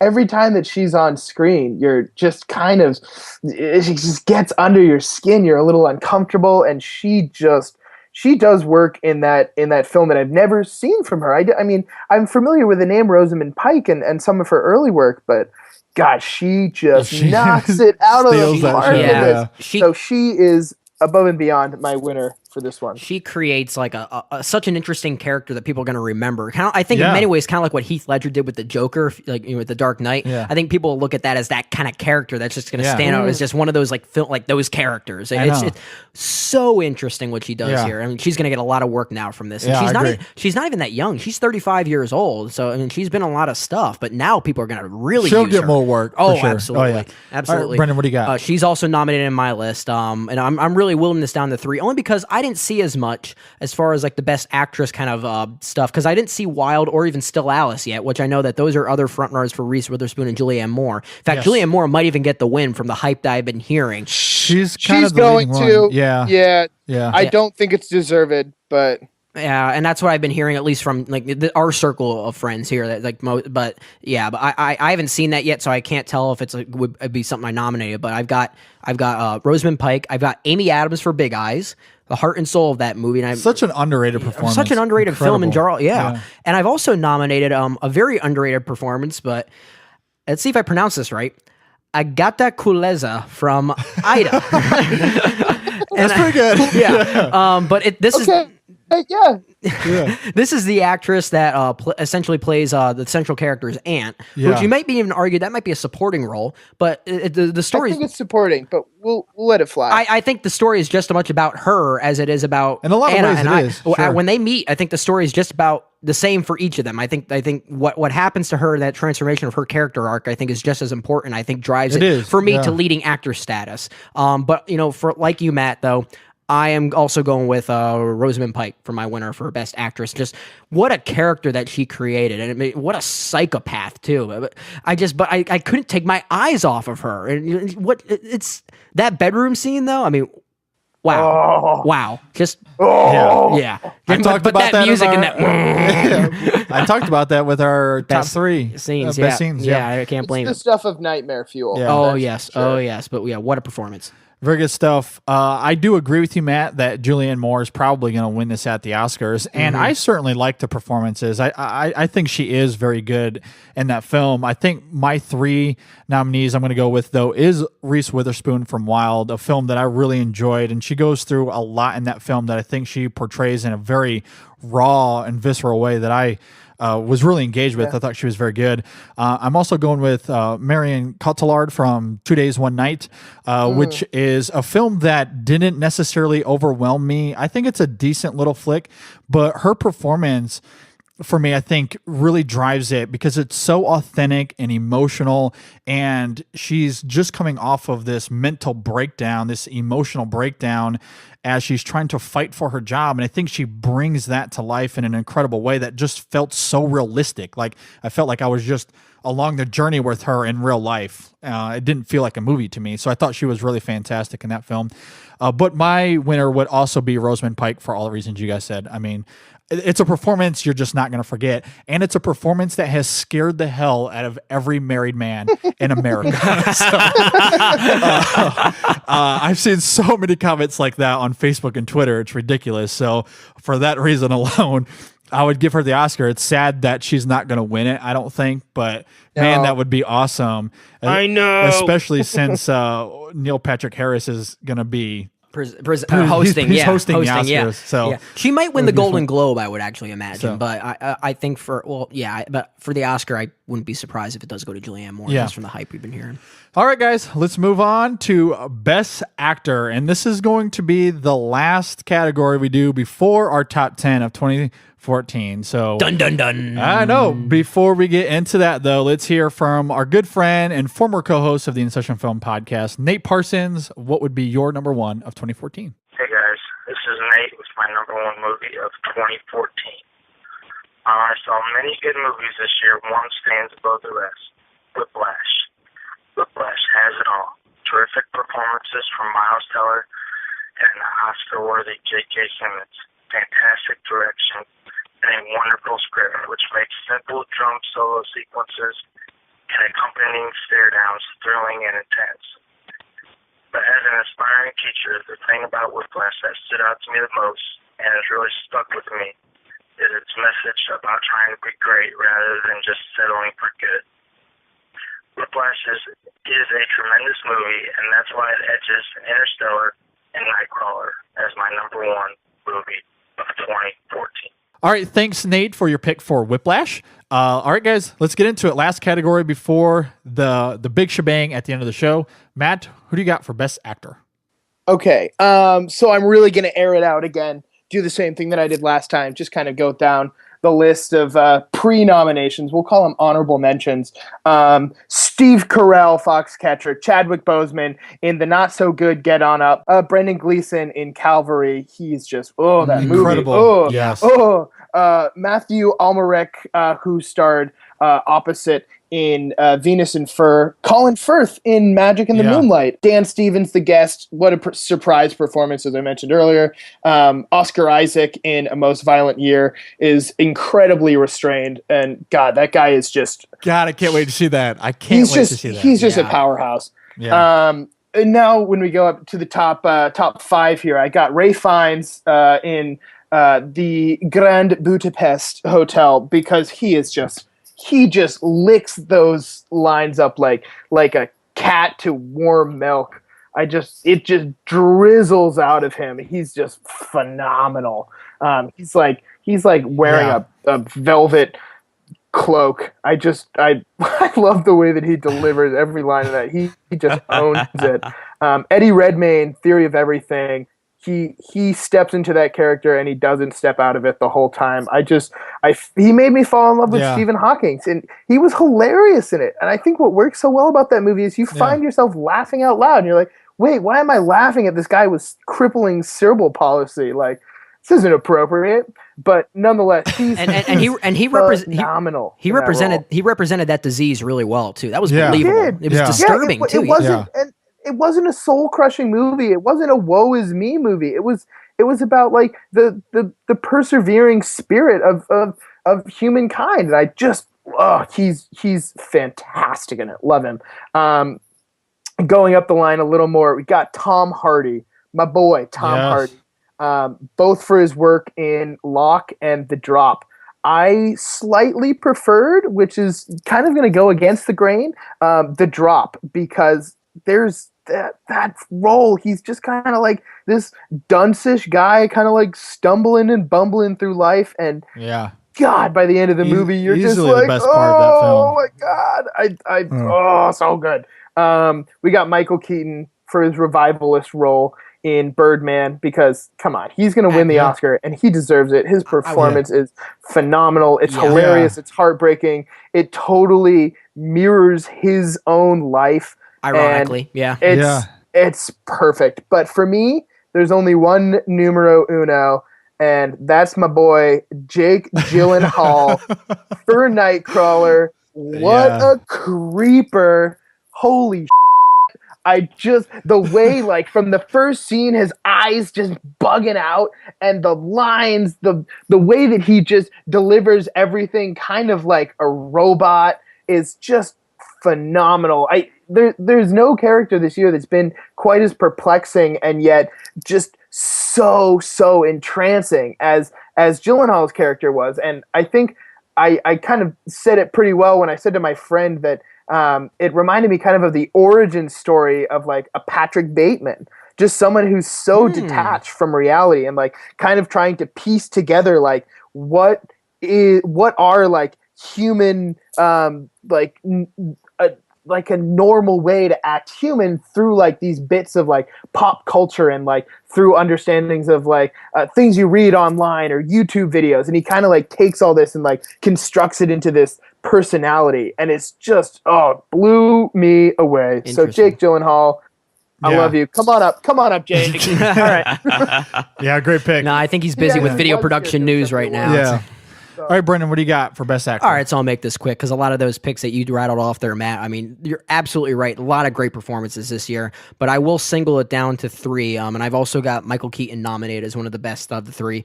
I've also got, I'm probably going to butcher his name, but David Oyelowo, that's how you pronounce it, from Selma, playing the good old Martin Luther amazing, King. yeah. Wow, what a performance. And this guy's British, too. And the only other thing I know him in, really, is playing the guy from, technically the villain, like not really a villain, from Rise of the Planet of the Apes, the head of Genesis. But what a transformation there. Incredible, yeah. But it's obvious for me when I got to go with my pick for Best Actor, and that is Mark Wahlberg for Transformers 4. Yes, I knew it. I totally predicted that. No. It's Jake Gyllenhaal. I mean, he is my pick for Best Actor this year. I mean, his creepiness, but his littered with his nose for obsession is just haunting and frightening. And a lot of kudos to Dan Gilroy for really trying to direct him that way and get that kind of performance out of him. Yeah. And what a performance he gives. I mean, I really think this is the one that you've got to remember. Maybe like with it's in the same vein as like with Rosamund Pike for Best Actress. I think in the same vein as Jake Gyllenhaal for Best Actor this year. Yeah. What a performance. That's all I'll say just for the sake of time. But because Matt, you're absolutely right. You spat off exactly why this is a great performance, and he's phenomenal. Yeah, no, I will only echo that. And it's kind of funny when you talk about Jake Gyllenhaal because a lot of people are praising Michael Keaton and Birdman for a lot of great reasons, and he's probably going to win the Oscar. Yeah. But it's really funny because as much as people praise Keaton and Birdman, when you ask people and boil it down, so who would your favorite be? Everyone says Jake Gyllenhaal. Oh, yeah. But he's probably not going to win the Oscar, so I find that kind of funny. Actually, no, there's no chance he wins, and dear Lord, hopefully he's even nominated. Well, see, I know. I was going to say, if he's not even nominated, I actually wouldn't be surprised, which is kind of very disappointing because I think he does give my favorite performance of the year from the male acting category, or at least from luckily, the lead. he's looking more and more likely. Yeah, at least as I call that. I hope so. Yeah. So we'll see. But I do agree with you guys that Jake Gyllenhaal's performance is the best of the year. But I did also have Michael Keaton and Tom Hardy, specifically from Locke. While I do love him in The Drop, I think he's the best part of that movie. I didn't care for the movie overall, but I think his performance in Locke is incredible and one of the most underrated of the year because he's having to carry it by himself. He has really no one to go off of, and his subtleness is just superb in that film. So I really love that. And he's got the sniffles. So yeah, great stuff there. But a lot of what you spotted off, man, as far as all these great actors from this year is incredible. So if I had a fourth, Brendan Gleeson from Calvary. That would have been my fourth as so. well. Absolutely. Yeah. Good stuff. All right. Well, everyone out there, let us know how your picks stack up against our categories here. You can email us at InSessionFilm@gmail.com or leave us a comment on Facebook or Twitter or on our website at InSessionFilm.com. But more exciting stuff to come. More exciting stuff to come. Absolutely. In fact, before we move on to our top 10 of 2014, I just want to talk about this week's poll. It's real bad. Okay? I don't like those numbers at all. Just one poll? Those things aren't scientific. Yes, they are. All this is science. This is math. Okay, so for our poll question this week, I simply asked what was the best film of 2014. And the options that we threw out there was Birdman, Whiplash, Boyhood, The Grand Budapest Hotel, Gone Girl, Interstellar, Under the Skin, Locke, or write-in option, so you can just write in whatever you wanted. And it's a good thing I did that because we did have a ton of write-in options. But for the sake of the poll, Interstellar, kind of surprisingly, I didn't really expect that, but it took home the win on the poll with 18% of the vote. Are you kidding? I'm not kidding. Interstellar took home the win there, and Whiplash was in second at 13% of the vote, and The Grand Budapest Hotel at 10% of the vote came in third place. But we had a bunch of write-in options, as I said. We had a few for Calvary, several for Guardians of the Galaxy, one for The Imitation Game, one for Startup, and believe it or not, even one for Sharknado 2. Sharknado. Yeah. So good stuff, and a lot of great responses. So thanks everyone that either wrote in or voted on the poll this week. We really do appreciate it. Jeez, I even prefer Sharknado 2 over Interstellar. Good one. I'm serious. Yeah, me too. But anyway, so coming up next, everyone, we're doing our top 10 films exciting. of 2014. The time is here. Let's do it, guys. Stay tuned. We'll be right back. Girl, you just don't realize what you do to me when you hold me in your arms so tight. You let me know everything's alright. I'm hooked on a feeling. I'm high on believing that you're in love with me. Lips as sweet as candy, its taste is on my mind. Girl, you got me thirsty for another cup of wine. Got a bug from you, girl. For the entire version of our podcast, be sure to subscribe to us on iTunes or on Stitcher, or check us out online at InSessionFilm.com.